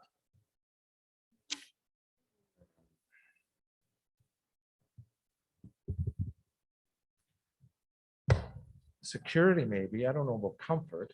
Well, I would imagine that sleeping inside a trailer or on a mat is probably more comfortable than the frozen ground. So I would say that yes, comfort is part of it. Alan, and then Joe. I'd still have a hard time supporting this. To the amendment, Councillor Hilgerman. Amendment. Warm. No, I'm totally in favor of leaving it as a temporary warming shelter. That's what we're working on, and that's what's supposed to be, with a warming center for the vulnerable that required when it gets down to -35. And now we changed it to, it does everything, and the way it sits, your first one, it's just another party central place that will take effect. There's no rules, regulations, and so forth. And I think as far as residents and the taxpayers, they would like just to see it as a warming shelter, not a shelter for other purposes. That's all it is. And that's what I don't understand, why the semantics on whether it's a warming shelter or not. It's a fenced compound, not compound, a fenced area where the encampment is from whenever they can set it up in November until March 31st. There's no support staff. There's nothing else is being brought into this whatsoever. That's why it's specified that it's supervised by a security company. It is a place to be when it's wintertime, period. Joe. Thank you, Wayne. Clarification, so it's a fenced area, new fence will be going all around? No, to the amendment. To the amendment, Tyler said fencing, and it's for 6 months, and security system 24 hours, you said? Does that mean there's gonna be? Joe, that's not dealing with the amendment. The amendment is just talking about a warming shelter Versus the regular shelter. versus Okay, I'm just. the going original by what we motion. have here. Okay, you got a different amendment, okay. Does anybody else wish to speak to this? I would change, having warming in there doesn't change the intent of my motion. That's what I don't understand, I just don't understand. I want it to be clear to the public of exactly what it is.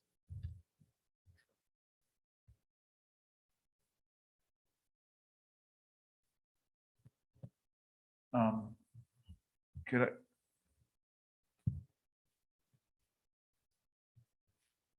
See, and I've got some problems with 24/7. To the amendment, Councillor Nielsen. I'm sorry? We're still on the amendment, the warming Yeah. part? Yeah, because if this amendment were to pass. Then we go back to the original motion on the floor, and then you can debate the 24/7 part. Yep, that's fair. Thank you. Now I know the protocol is way out of whack here, but I'm gonna give Misty an opportunity because she's had her hand up and she wants to speak to Mine something. goes back to the security company, so I'll wait. I'm sorry, Mine goes back to the security, so I can wait till you're done. that will come back to us in the next motion anyway. So at that point in time, Karen, could you read the motion again for us, please? Sorry, I'll read the motion. Move that city council directs FCSS to set up an encampment on 37A Avenue on the road allowance as a temporary warming shelter 24/7 until March 31, 2022. It would be supervised by a security company, cleaning service with cultural sensitive training, first aid training, and Narcan training based on funding allocations being awarded to the city. All those in favor of the motion? To the amendment. Not To the amendment, sorry. Yes, thank you. Opposed? I'm I'm sorry, do it again. I thought you were voting To the amendment, to the amendment. Okay, temporary. That's what I am. I Temporary. am voting on to the amendment. then we'll go to this. Okay, I'm going to do it again then. okay, thank you. So we're clear. Move that city council directs FCSS to set up an encampment on 37A Avenue on the road allowance as a temporary warming shelter 24/7 until March 31, 2022. It would be supervised by a security company, cleaning service with cultural sensitivity training, first aid training, and Narcan training based on funding allocations being awarded to the city. All in favor? Opposed? Carried.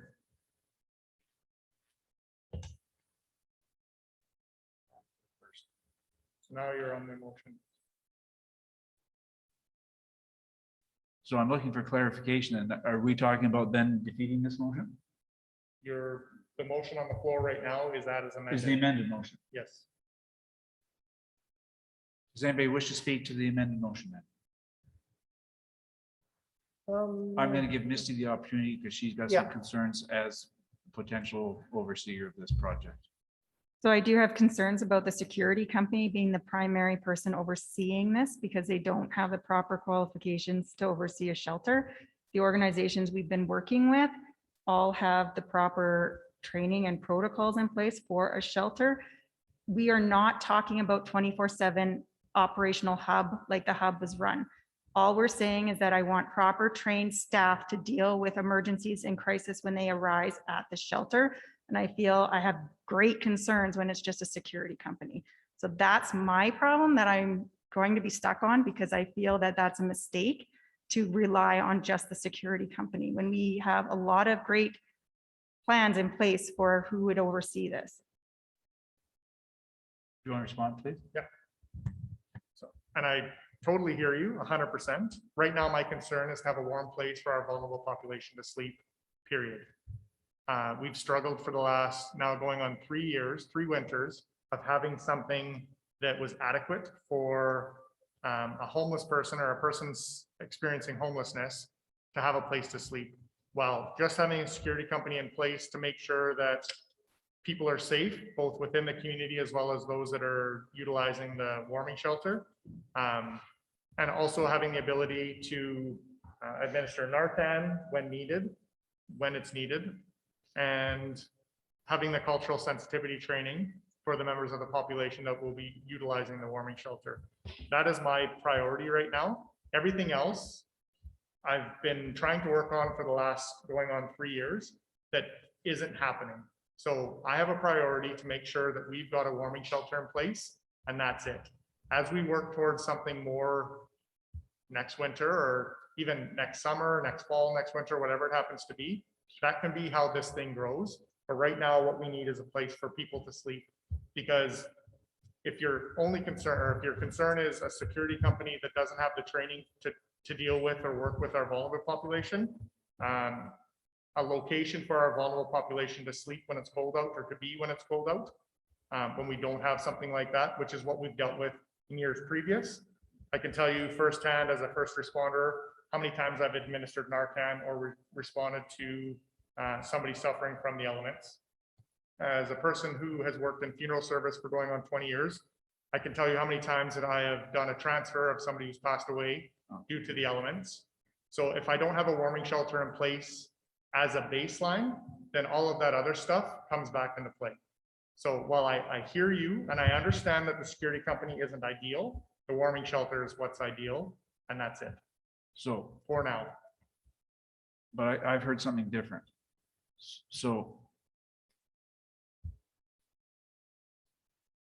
So wording becomes important here. You don't have a problem with a security company being provided. You have a problem with them being the supervisor of the site. And Because the governance model I asked you about earlier, you're saying you are the supervisor of the site through FCSS. no, Or your board is, whatever We're- board you set up is your supervising authority. so what I want to know is that if we have the security company as a supervisor, we've been working to secure some agencies to help us with the shelter. If those agencies step up and say they want to be part of this in the next week or so, are they able to work with the security company, or is the security the end all be all for this? And we have to scrap all of our other plans that we had in place for this? My wording of the supervising by the security company is on site, period. Council's concern right now is that this is going to morph into something that they don't want. I'm not speaking for myself because obviously this is something that I want to see in the community. My priority right now is a warm place for somebody to sleep, period. If something else is able to come out of that, fantastic. I've worked on this for the last two winters previous to this, where it wasn't successful. So if you can convince council that this is something that we need to work towards, then by all means, I'm happy to change my motion or amend my motion moving forward, to have those programs or those to have programs in place, or the trained staff in place to look after the mental health and addictions that go along with it. My priority is a warm place, period. Because we would be willing to come back to council with whatever agencies step up to come and present what that would look like. We can't really give you that model until we find out what agency decides to step up. So that's what I'm just curious. Are we able to But you come back? you came to us saying. Yes. As part of your proposal and options, there would be security on site. Yes, In the governance model, you said the board would be running it. You would be having volunteers, volunteer training, LPN, the whole 9 yards. I hear you saying that the site, the entire site being supervised through this motion by the security company is the grain under the saddle. Because you're saying you're giving up the authority to run this site because you're giving it over to a security I company. think we're giving it to one organization again, where I think they should be adhering to a board of some sort. And all this security company doing is supervising the site, period. The governance of it is still FCSS. Okay, I'm gonna go to Gabby first, and then I'm gonna go Alan and Dean. Just wanted to speak to the security company being on site. That's kind of how we did it for the first 2 years of having a warming shelter, was we had a security company on site as well as 1 or 2 volunteers.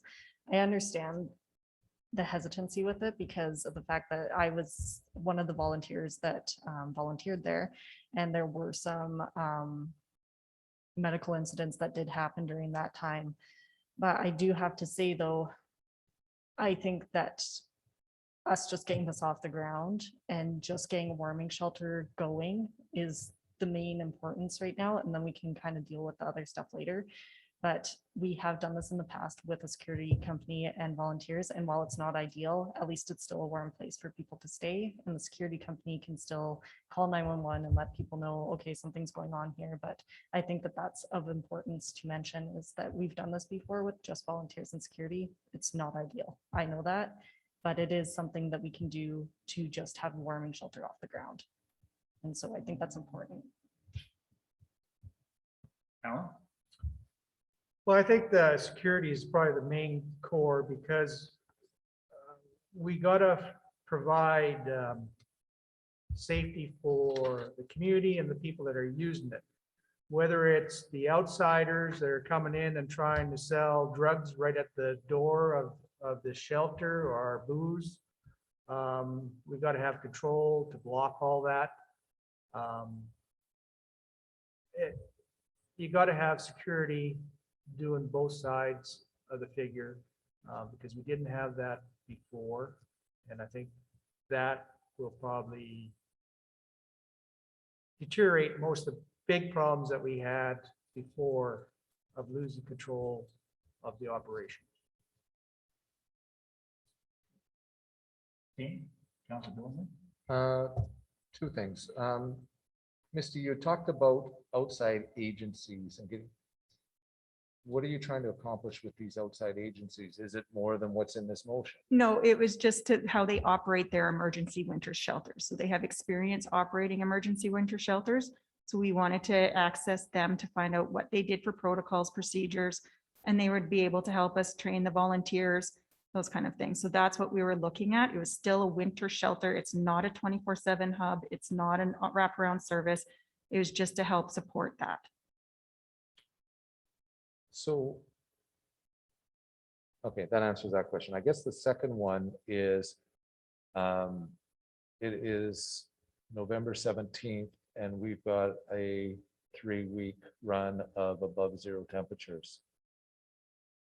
Do we continue to operate the facility?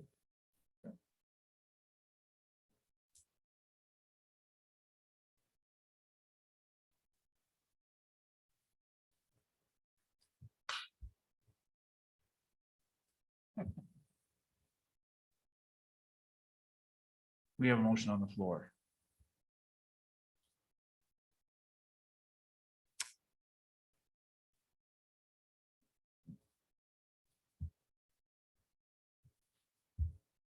I'm going to defer to you again, Misty. I've got a question for you, please.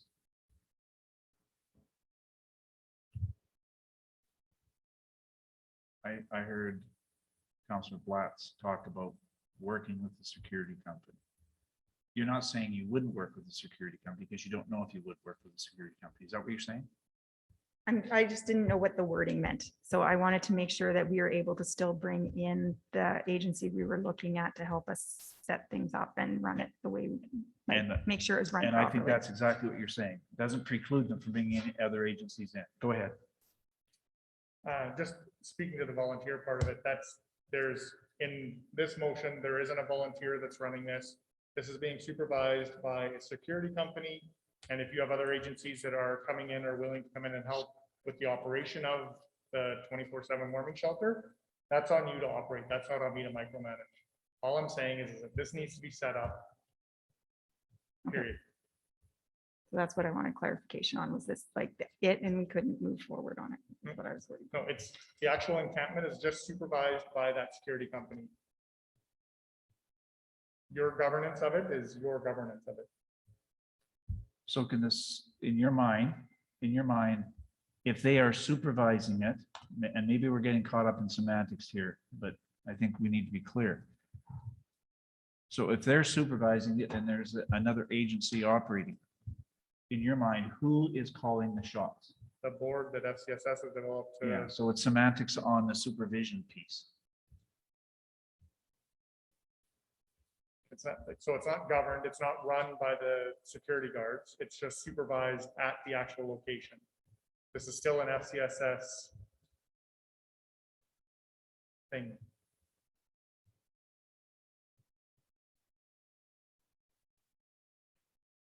Sorry, Dean, go. and Yeah, then just, Joe. Tyler, in your motion, when you talk about, sorry, Mr. Mayor, in your motion and having the security company, so then FCSS would not need any volunteers there. Is that correct?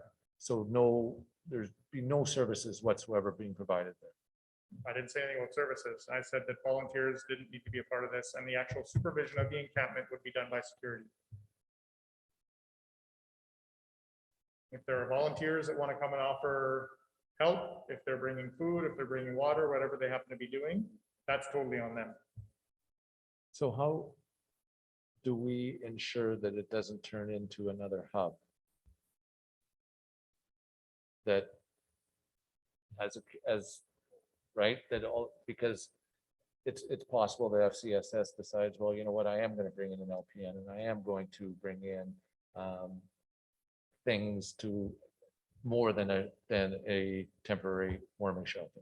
Council doesn't govern FCSS. They have a governing board that operates that. If within FCSS's mandate, they can bring in an LPN or they can bring in some kind of other programming or support. It would be no different than the other programs and support they offer to the rest of the community, including the vulnerable population, would be an FCSS decision, and that would be a board decision.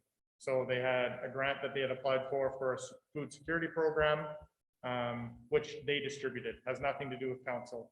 If FCSS has the ability to offer programming in the city and it happens to include an encampment, then that's FCSS, that's not the city, and it's also not the city funding it. It's programming being offered to the vulnerable population by FCSS. Joe? I'm really confused. Not for what's happening here, but I'm seeing you guys spend a lot of money, but utilities, trailers for 5 months. What are you gonna do with the rest of the 5 months? Are you gonna use that as a overnight campground?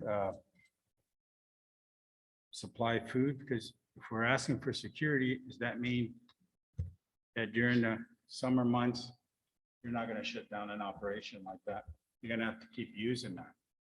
There's So- an end date to this motion, Councilor Bronco. Yeah, there's limitations on here based on the motion. It's shut down on March Okay, so 31. my question that is for 1 year, 6 months, March 22, after 22, then it comes back to council again to agree for another 6 months for a winter. Okay, thank you. That was where I was going to. Councilor Blatz? I have a friendly amendment just based off of wording. I want to trade around where security company and cleaning services is because it makes it look like whoever's providing cleaning services needs cultural sensitivity training. So potentially moving cleaning services to. Cleaning services can be at the end of the motion. Yeah, Just at the saying end of that the motion. cleaning services needs to be a part of it. Yeah. And I assumed that what FCSS had presented was that fencing part of it was included with the setup of the encampment. So maybe that should be in the motion too, that it's fenced. Yep.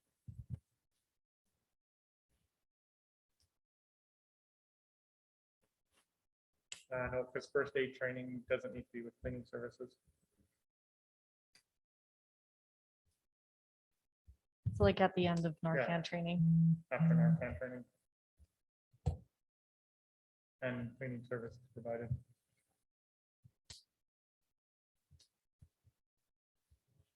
That's fair. And just make sure that fencing is included in that as well, because that was part of the original presentation.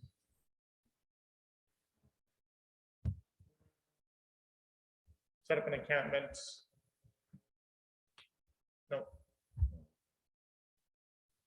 Set up a fenced encampment. Yeah.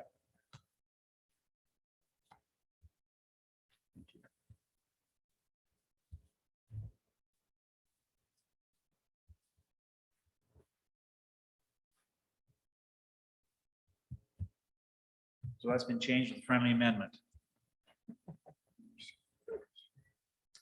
Just where the cleaning services was, to change, just made my intent of the motion Just, clear. do we need to vote on that friendly amendment because it's been accepted by yourself?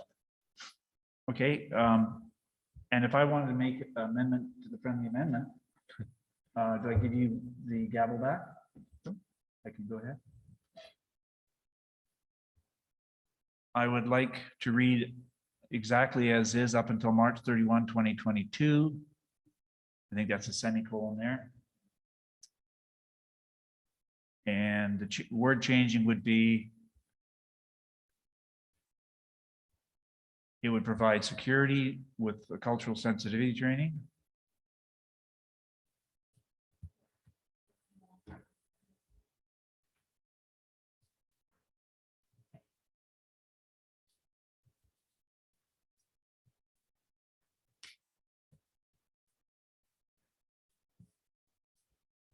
All I'm changing is it would provide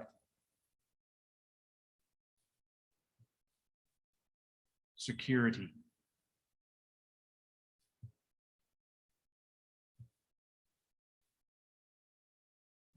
And everything else can remain the same.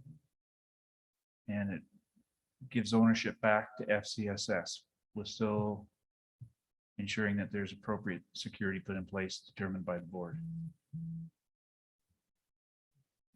And Misty wants to talk about that one now. I just want to say that we probably shouldn't put FCSS because we can't actually set up a shelter under FCSS. It has to be the winter shelter committee that would be working on that, not FCSS. It's not under our mandate. We're doing it under the winter shelter committee. So I think that's what we were calling it, the winter shelter subcommittee.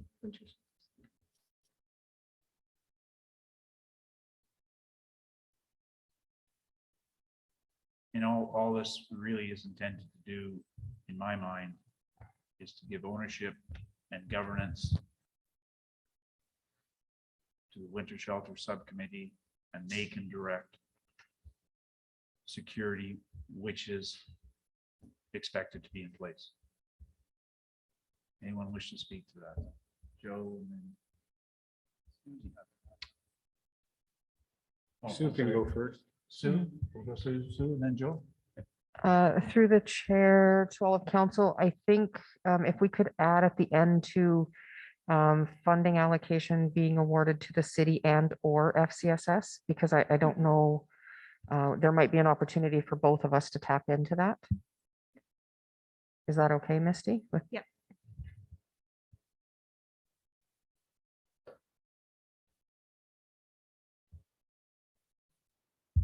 Sure. I'm gonna go to Joe. Could I get clarification on fencing? Because if you just put one piece of wire, it's considered a fence. Is that a security fence?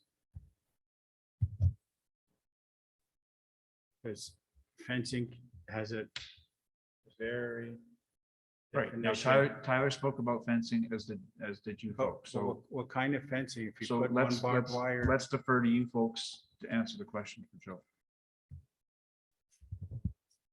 If we're talking about the lot near Walmart, we didn't have anything related to fencing at that place.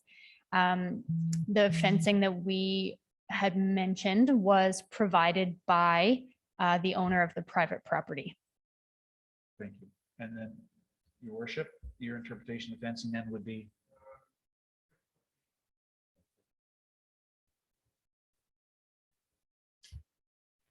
So security fences. Yep.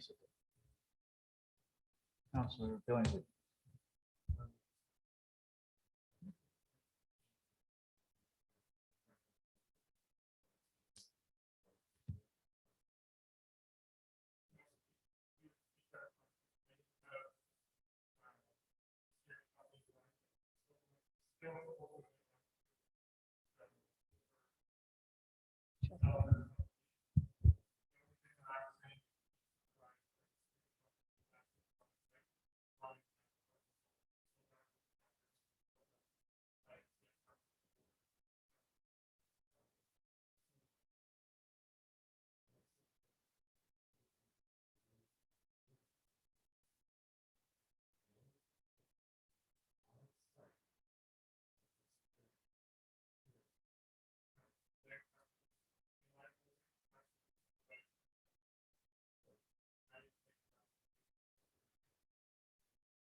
Would this be clarified, Dean, if the word "it" was changed to "they"?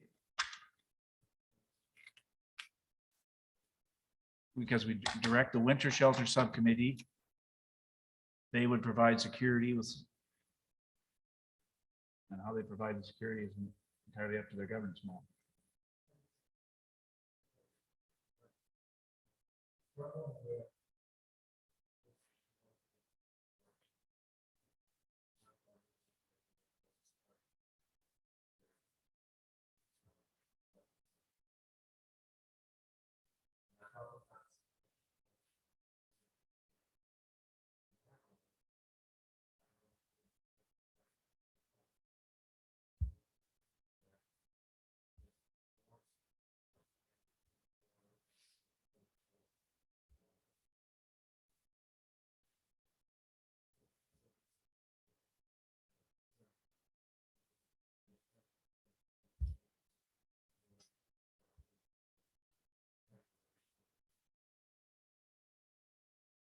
Oh.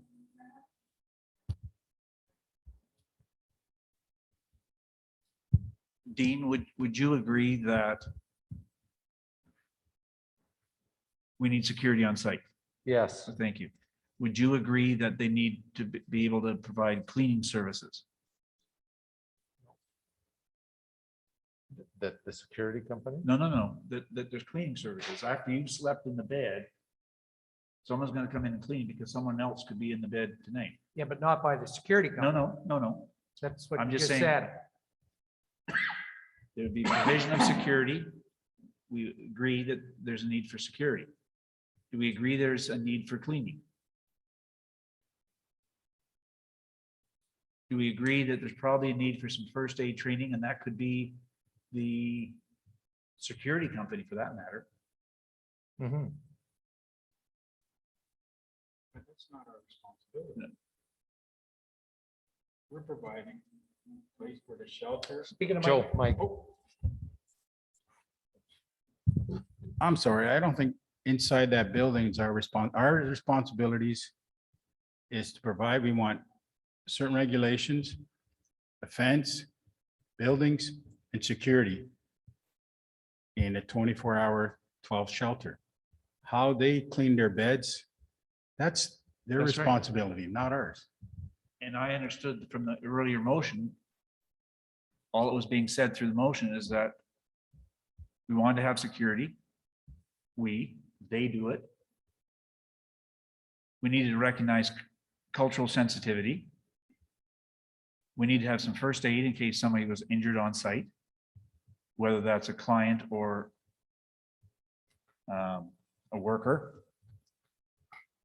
We have some history with the need for Narcan training. We need to clean up. And I agree, it's not ours.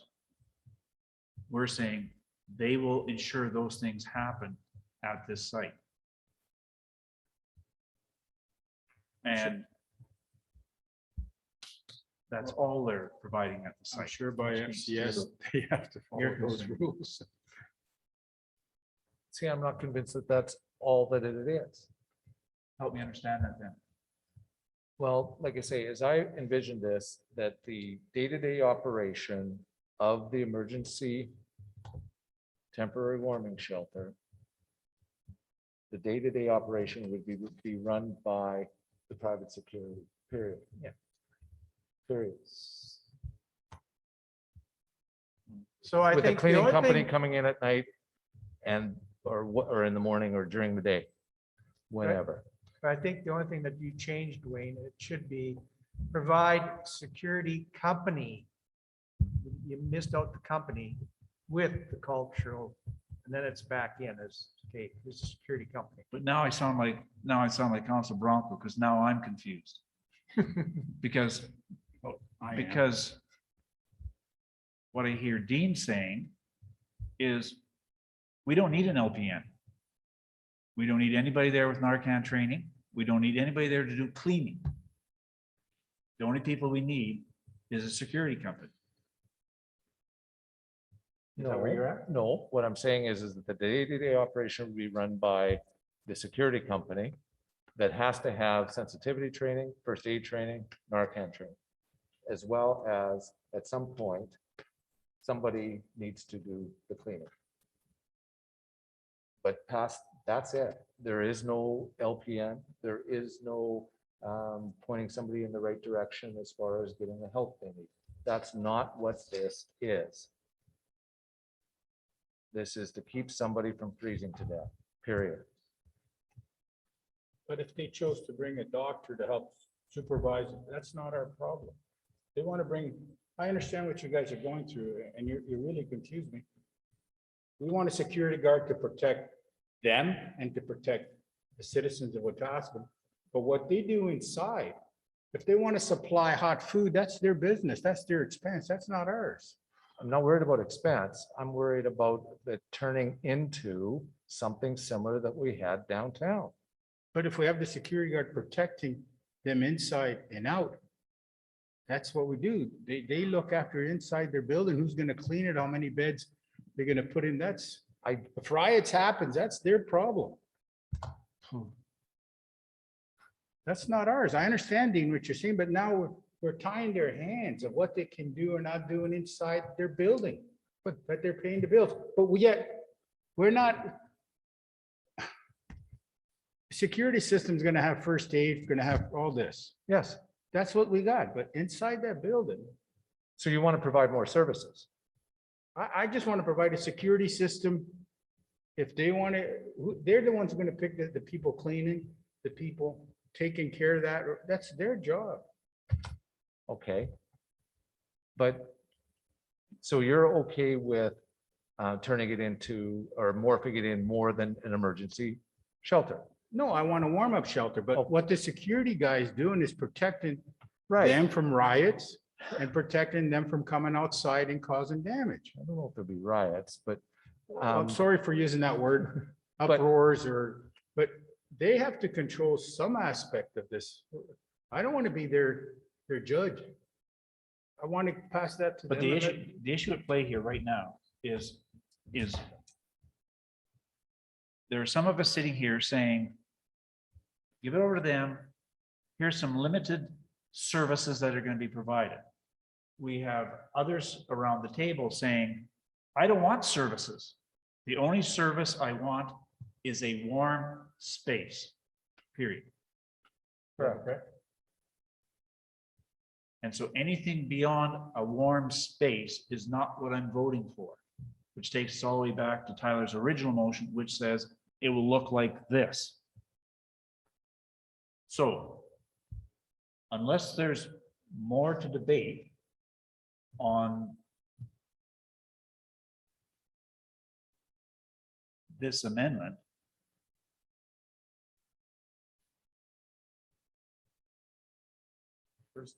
and all that's been changed is that it would provide security from Tyler's original motion. Just for clarification, we're not debating an amendment right now. We're debating the entire motion. Which is this the amended motion? Yes, Yes. not the amendment. Sorry. It sounded like you said we're debating the amendment. Oh, no, it's the amended motion. So each and every one of us here tonight has got to decide on if this is a level of service, whatever that consists of, and its limitations, if this is what we're prepared to support, or whether this level of service is too much, it wasn't in keeping with what we were directing FCS to come back with, then you would vote no to this motion. So is that clear here? Just so we know going forward. So the motion that is on the floor. Move that City Council directs the Winter Shelter Subcommittee to set up a fenced encampment on 37A Avenue on the road allowance as a temporary warming shelter 24/7 until March 31, 2022. It would provide security with cultural sensitivity training, first aid training, Narcan training, and cleaning services provided based on funding allocations being awarded to the city and or FCSS. All in favor of this motion, please raise your hand. Opposed? This motion is carried. And I am happily going to give you the gavel back.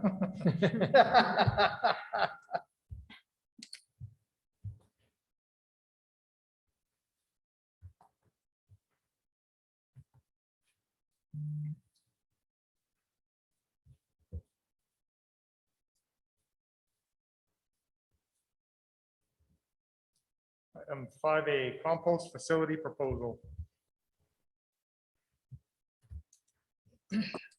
Thank you, girls. Good evening, everyone. Thanks, Matthew. Thanks, Jesse. Thanks, Misty. So I'm here to talk a little bit about the Barefoot Compost Company's proposal. This is an excellent opportunity for the city to generate some revenue through land leases and royalties. It gives us a perfect opportunity to expand into our curbside collections we'll be looking at for a few years, and this is a great way to jump into that. And it also helps extend the life of our landfill. So the purpose of this RFD is to request council to direct administration to commence negotiations with Barefoot Compost Company.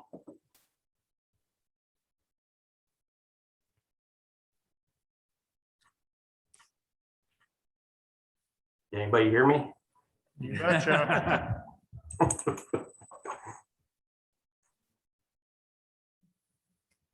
Okay, so anything else you need to present on, Bob, or can we make a motion and then ask questions and debate and get? You can make the motion. I think the presentation kind of spoke for itself, so let's rubber stamp this and get out of here. Counselor Blatz. I move that city council directs administration to commence negotiations with Barefoot Compost Company and enter into lease agreement for compost facility located at the Wetaskiwin landfill site. Moved by Counselor Blatz. Counselor Nielsen. Thank you.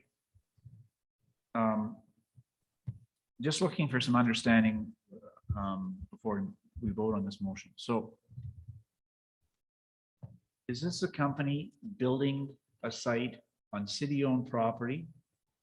Are they exempt from taxes or are they taxable? That I do not know. Through the chair to Councillor Nielsen, the lease agreement typically speaks to, I mean, it would be similar to us leasing a parcel from someone else on commercial rate. So the lease amount would be equivalent to a rent for the space. Would be equivalent to our which? The rent for the space, which typically includes taxes, utilities, whatever costs might be included, right? Okay, okay. But when they talked about a facility, are we talking about an actual building? No, it's like a working area, similar to what we did with Just so- Cobra. okay. Yeah.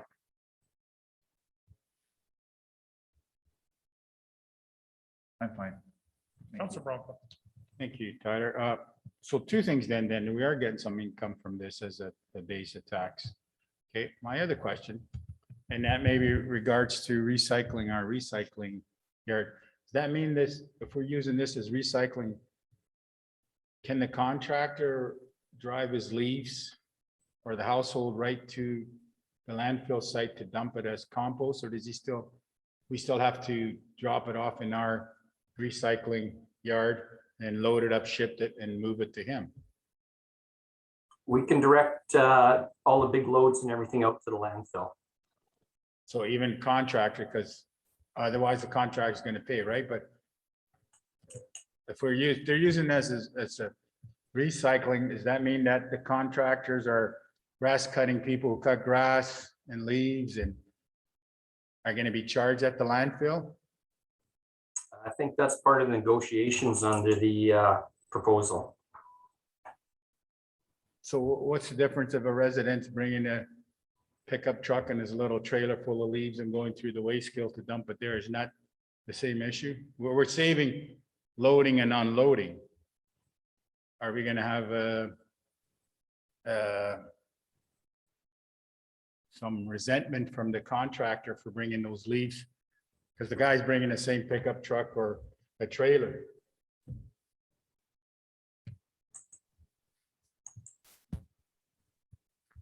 I think I would have to go back to the proposal. I'm not 100% how that's going to work.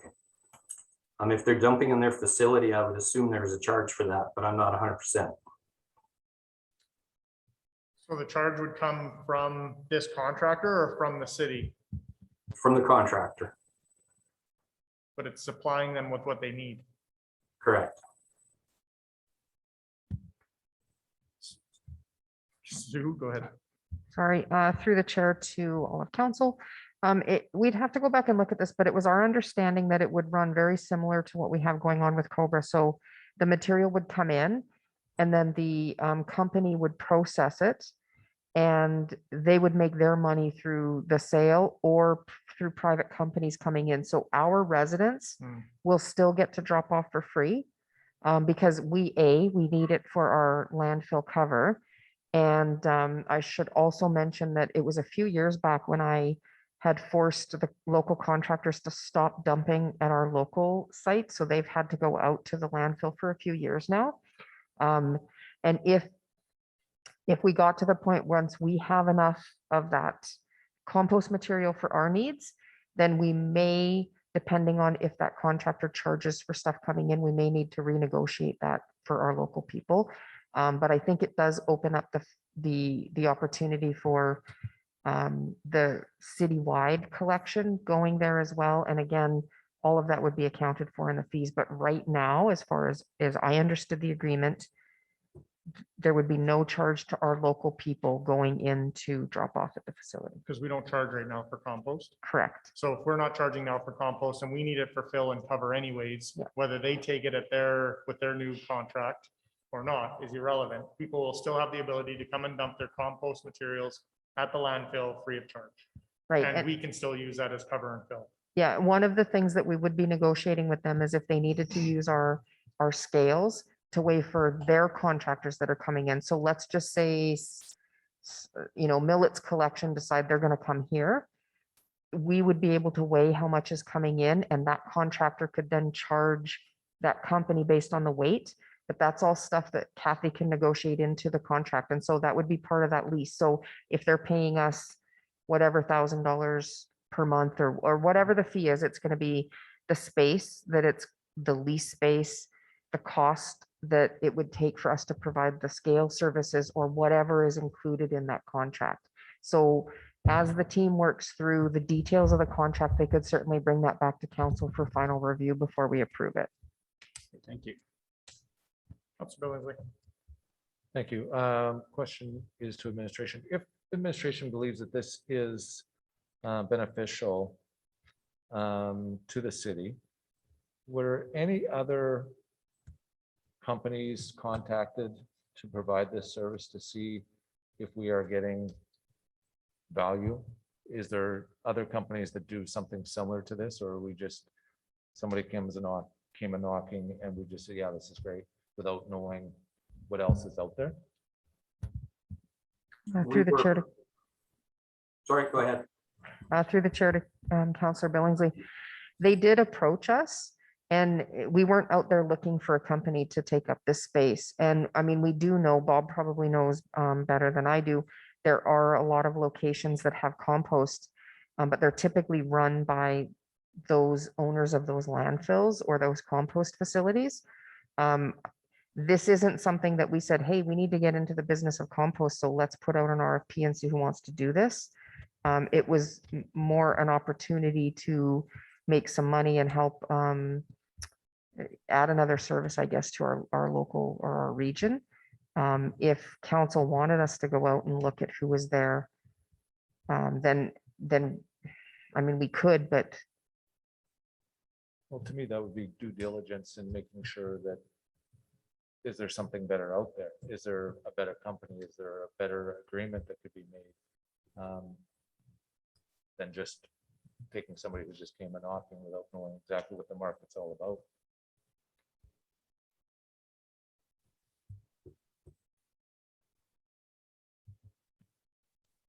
Councilor Bronco. Thank you, Todd. Hypothetical question, Sue.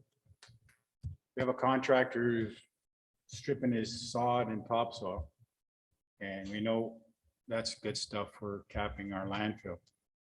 Where does he dump it? On our site or his site?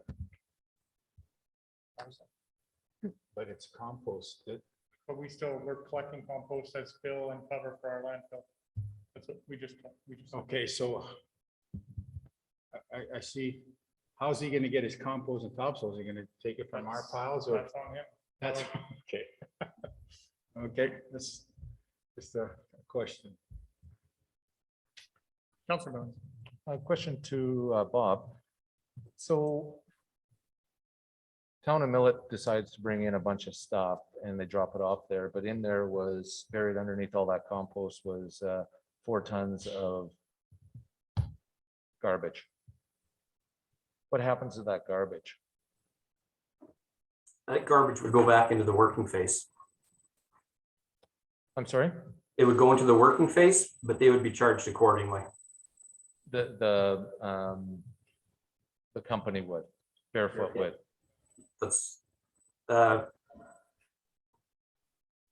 if we know who brought the load in, we would go back and we would charge them for the excess garbage that was brought in. But they would be, the town of Millet, I mean, no disrespect to the town of Millet, but at that point, they had dumped it off at Barefoot's location.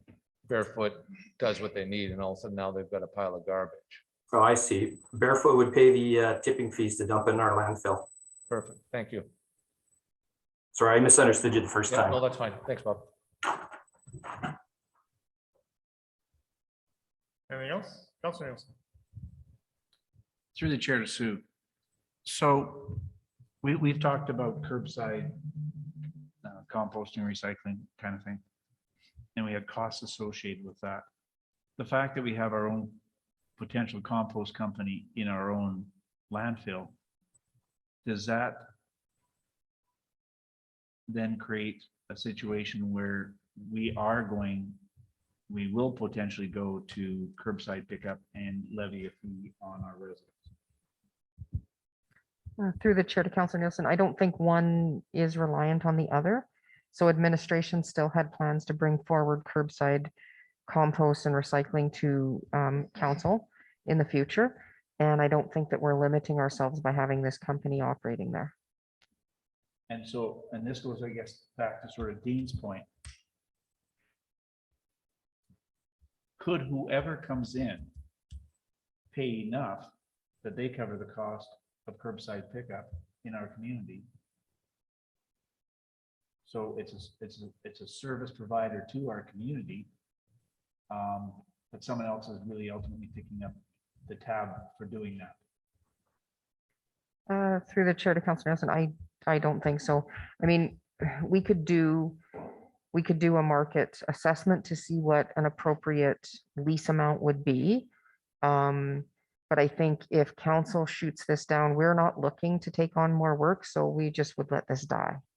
If council is, we're not going to go out and, unless directed to, go out and say, we want to know who all the composters are and who's going to come here and give us the best bang for our buck.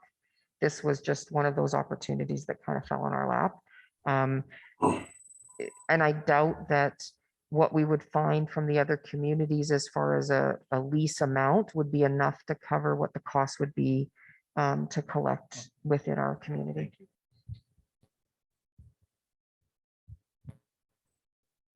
Anything else? Ready for the question? Those in favor? Opposed? Did you raise in favor? Yep. Okay. Carried unanimously. Thank you. Thank you.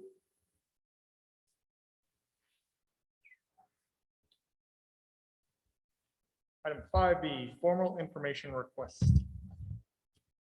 Thank you, Your Worship, and to council. I'll also thank you all for your patience waiting for the answer on this.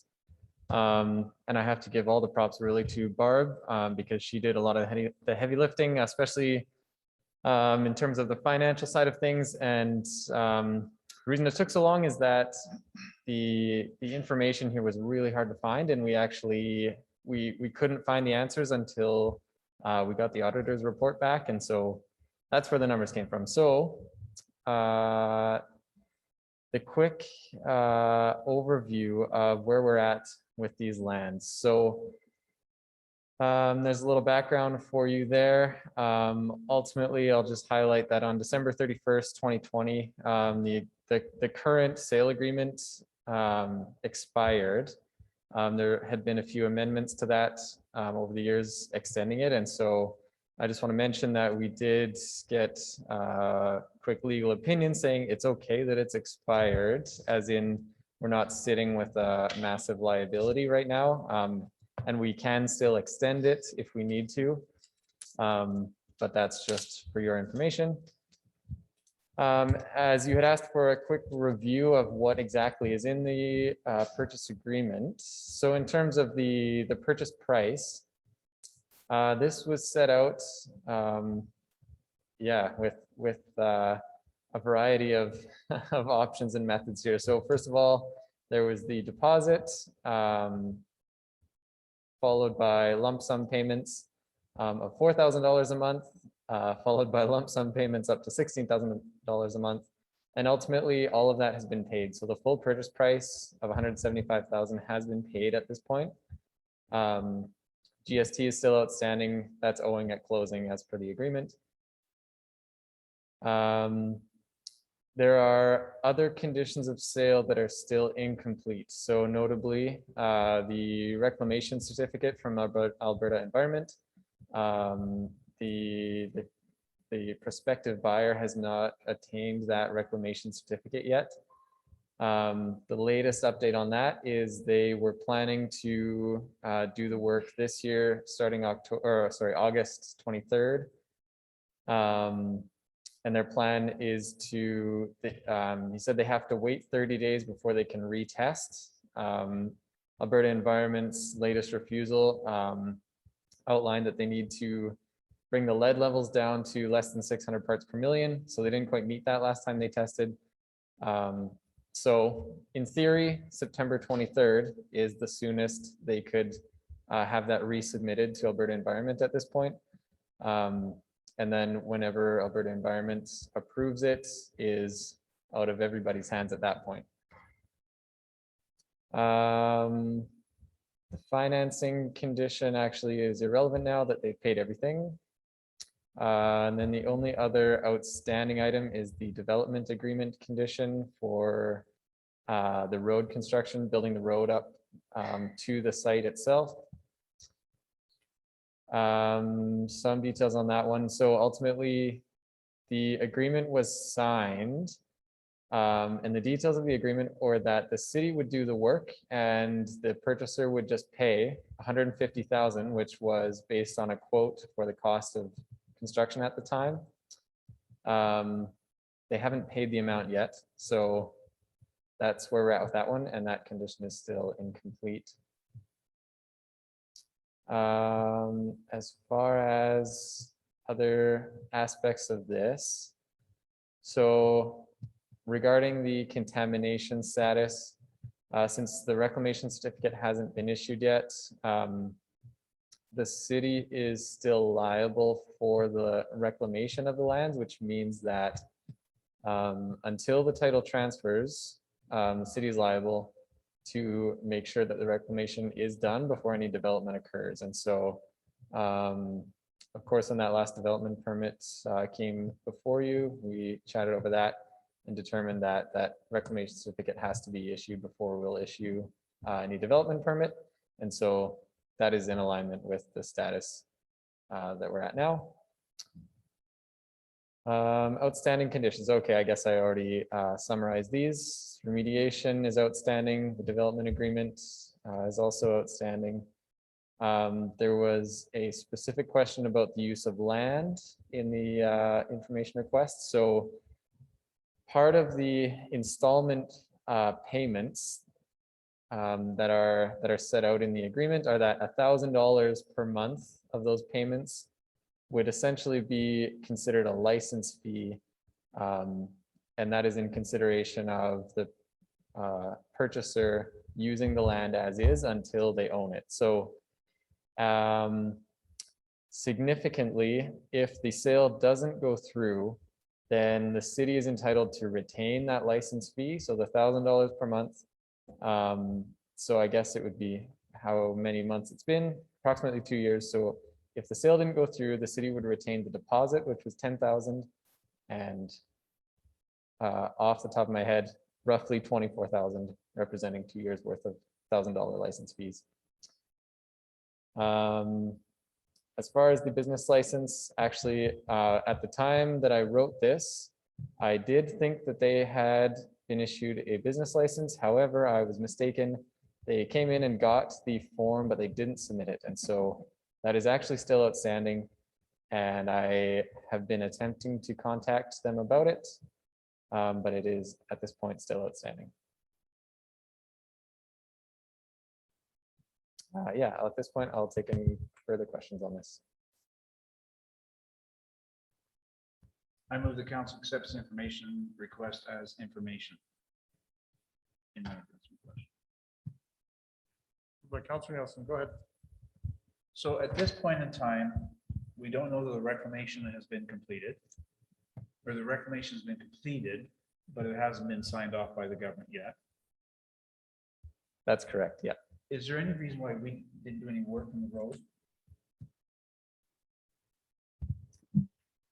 Through the chair to Councillor Nielsen, none of us were around when that agreement was modified or changed or executed, and so we would be guessing as to why it didn't happen. Okay. But can we do that road for $150,000?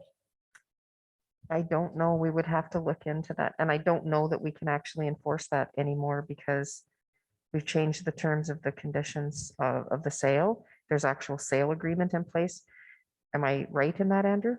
On top of this agreement? Yeah, like, could we enforce the development agreement road development currently, or is that time past? Oh, I see. No, I actually, don't quote me, but I believe that the development agreement is still in force. It's been signed off by all the parties. It just hasn't, the payment hasn't been transferred yet, so. And so the Right, because condition, we haven't done the work. yeah, right. so the condition of the road could still be done. Yeah. Okay, we'd have to look as to what it would cost. Well, we put the condition to have the road put in at $150,000. If it costs us $300,000 to do the road, we can lift that requirement from that and not do the road. Okay, thank you. Councilor Bronco? If it's, he still owes us 150,000 for the road, he has to build the road. Whether his cost or our cost. So why would we lift $150,000? Because we've agreed to do the road work for which he will pay us 150. But if it costs us 250, he's still only gonna pay us 150 because that's what's written in there. But then his property is valued higher. His taxes higher, valued higher. If we leave it as a gravel road, it defeats the purposes that we have as policies of gravel roads in our community. If a business wants to come in, I understand what you're saying, we're gonna lose. But I think he should have a proper road to go there, because that will tie in, well, we're gonna have to do it anyways, if we tie in with, on the future road, bring the water down. The plan showed there on our upgrades. But at least we're gonna get some money. But regardless of where we go, all of this is still gotta be. And my other question is, if we didn't receive, that was my question, if we didn't receive the certificate from the Alberta Environment and we sold the land, let's say we signed off, are we still liable? So we are liable no matter what we do, correct? The lands remain at the risk of the vendor until the purchaser takes possession. But he won't, we can give him the land possession, right? Without the certificate, or no? Nope. Has to have a clear bill of health. Okay, thank you. That's what I was gonna ask. So is he operating a different business in there, or we don't know? Yeah. Okay. Councilor Hildebrand? Through the chair to Andrew.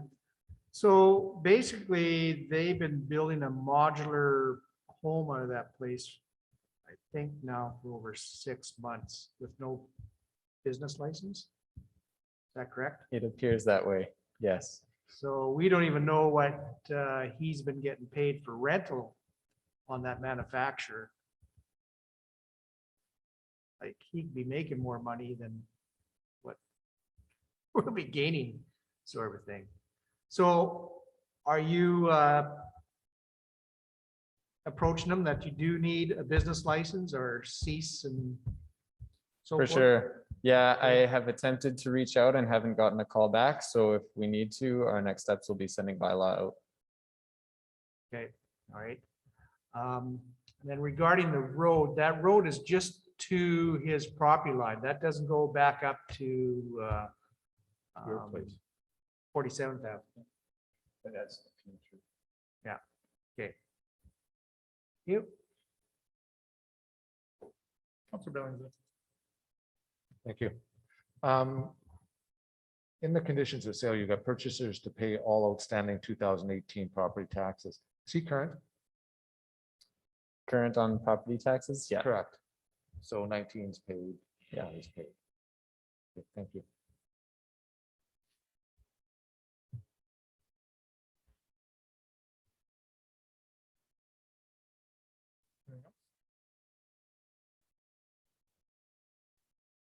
Get a motion to accept this information. Yep. Okay. Ready for the question? Those in favor? Carried. Thank you. Item 6A, correspondence, RCMP letter regarding the new contract. It was sent out. It was emailed. Yep. I can answer probably most questions regarding this as I sit on the police advisory board for the province and part of our discussion and negotiation with the province on helping. This doesn't talk about the back pay. That's something that we're lobbying the federal government to cover as well, and I've sent a letter on that behalf.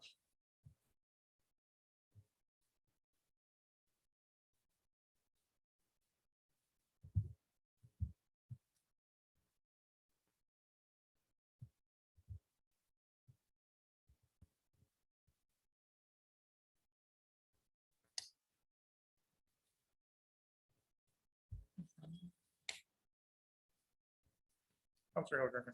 So regarding back pay, Just make a motion to accept his information and then I'll answer anything that I can. okay, I'll make a motion to accept the letter regarding regular membership pay by the RCMP regarding pay raises. Moved by Councilor Hilgert. Go ahead.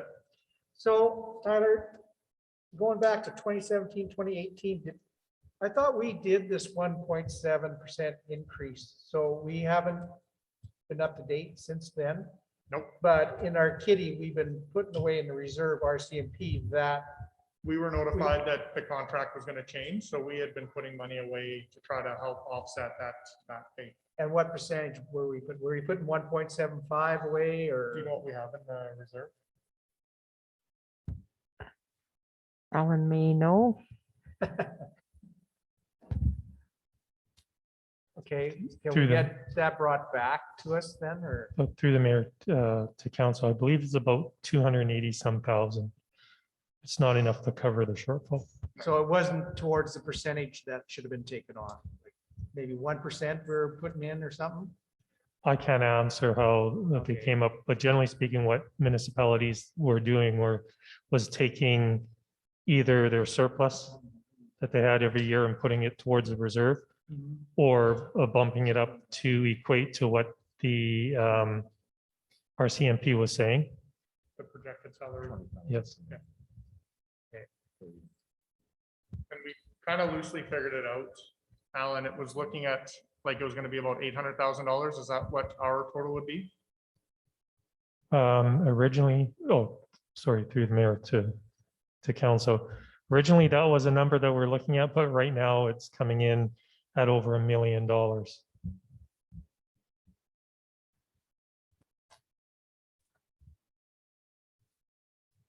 Councilor Bronco?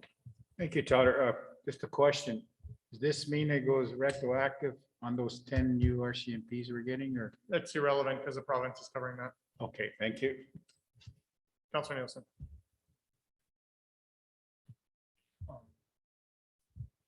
What? There's a motion on the floor right now. To accept it as, Information. okay, I'll leave it and then I'll make a subsequent motion. Sure. after. Councilor Billingsley? So just for clarification, we're looking at about $20,000 per member per year. Correct. Yeah, that's gonna be. And we've got, what, 5 years? Well, it's compounding, right? So it's Yeah, not oh, for sure. 20,000 per Yeah, year for yeah, 5 years. for sure.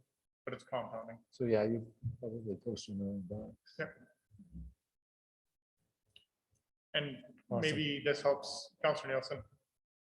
Maybe this helps before any motions are made or that we move forward. This has been ratified The federal government has negotiated this contract. The back pay is there, the contract is there. This is just notifying what the salary is going forward.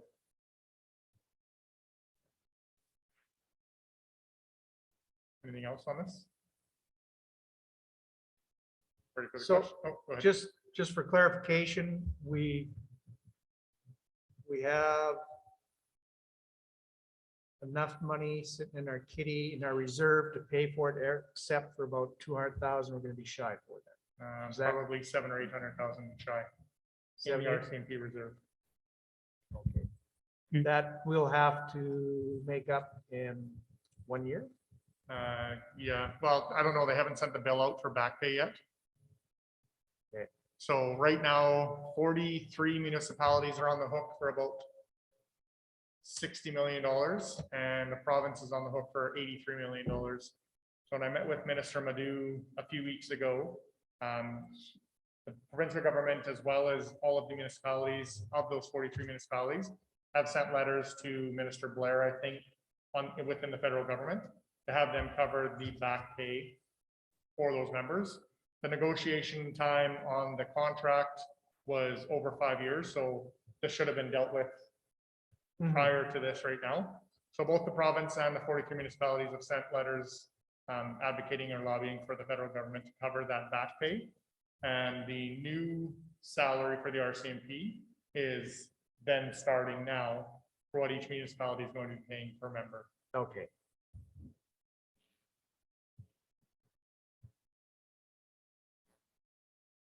Anything else on this? Ready for the question? Those in favor? Carried. Councilor Nielsen. Thank you. I would like to make a motion that council directs administration to, wrong word perhaps, refuse to pay the back pay until administration has consulted with other municipalities and orders of government in response to this request, and then present back to council. So I'm not saying we won't pay it. I'm just saying, let's see what everybody's doing with this. We haven't had a request for this back pay yet. And that's the understanding right now through AUMA, is that we're not going to be until we get that ratified. Until we get that ratified, until we get that figured out. That's the recommendation through AUMA, as their AUMA, RMA, and the provincial government are lobbying the federal government to pay that back pay. So this will come back to us again then? When we haven't even seen the bill for it yet. So I don't know if you can make a motion until we have an actual bill in hand. Okay, because we don't have that, I don't know that we can say we're not paying something we don't actually have. Okay, I'm fine with that as long as it comes back to us, because. It would come back as correspondence to. Okay, I'm fine with that. Yep, thank you. And that's the understand, so far, from anybody that I've talked to, from any of the other municipalities through AUMA, that's the direction that we're wanting to go in right now, and having support from the provincial government. Councilor Nielsen will rescind his motion.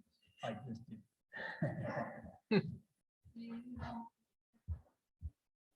No. He was just mumbling. Anything else?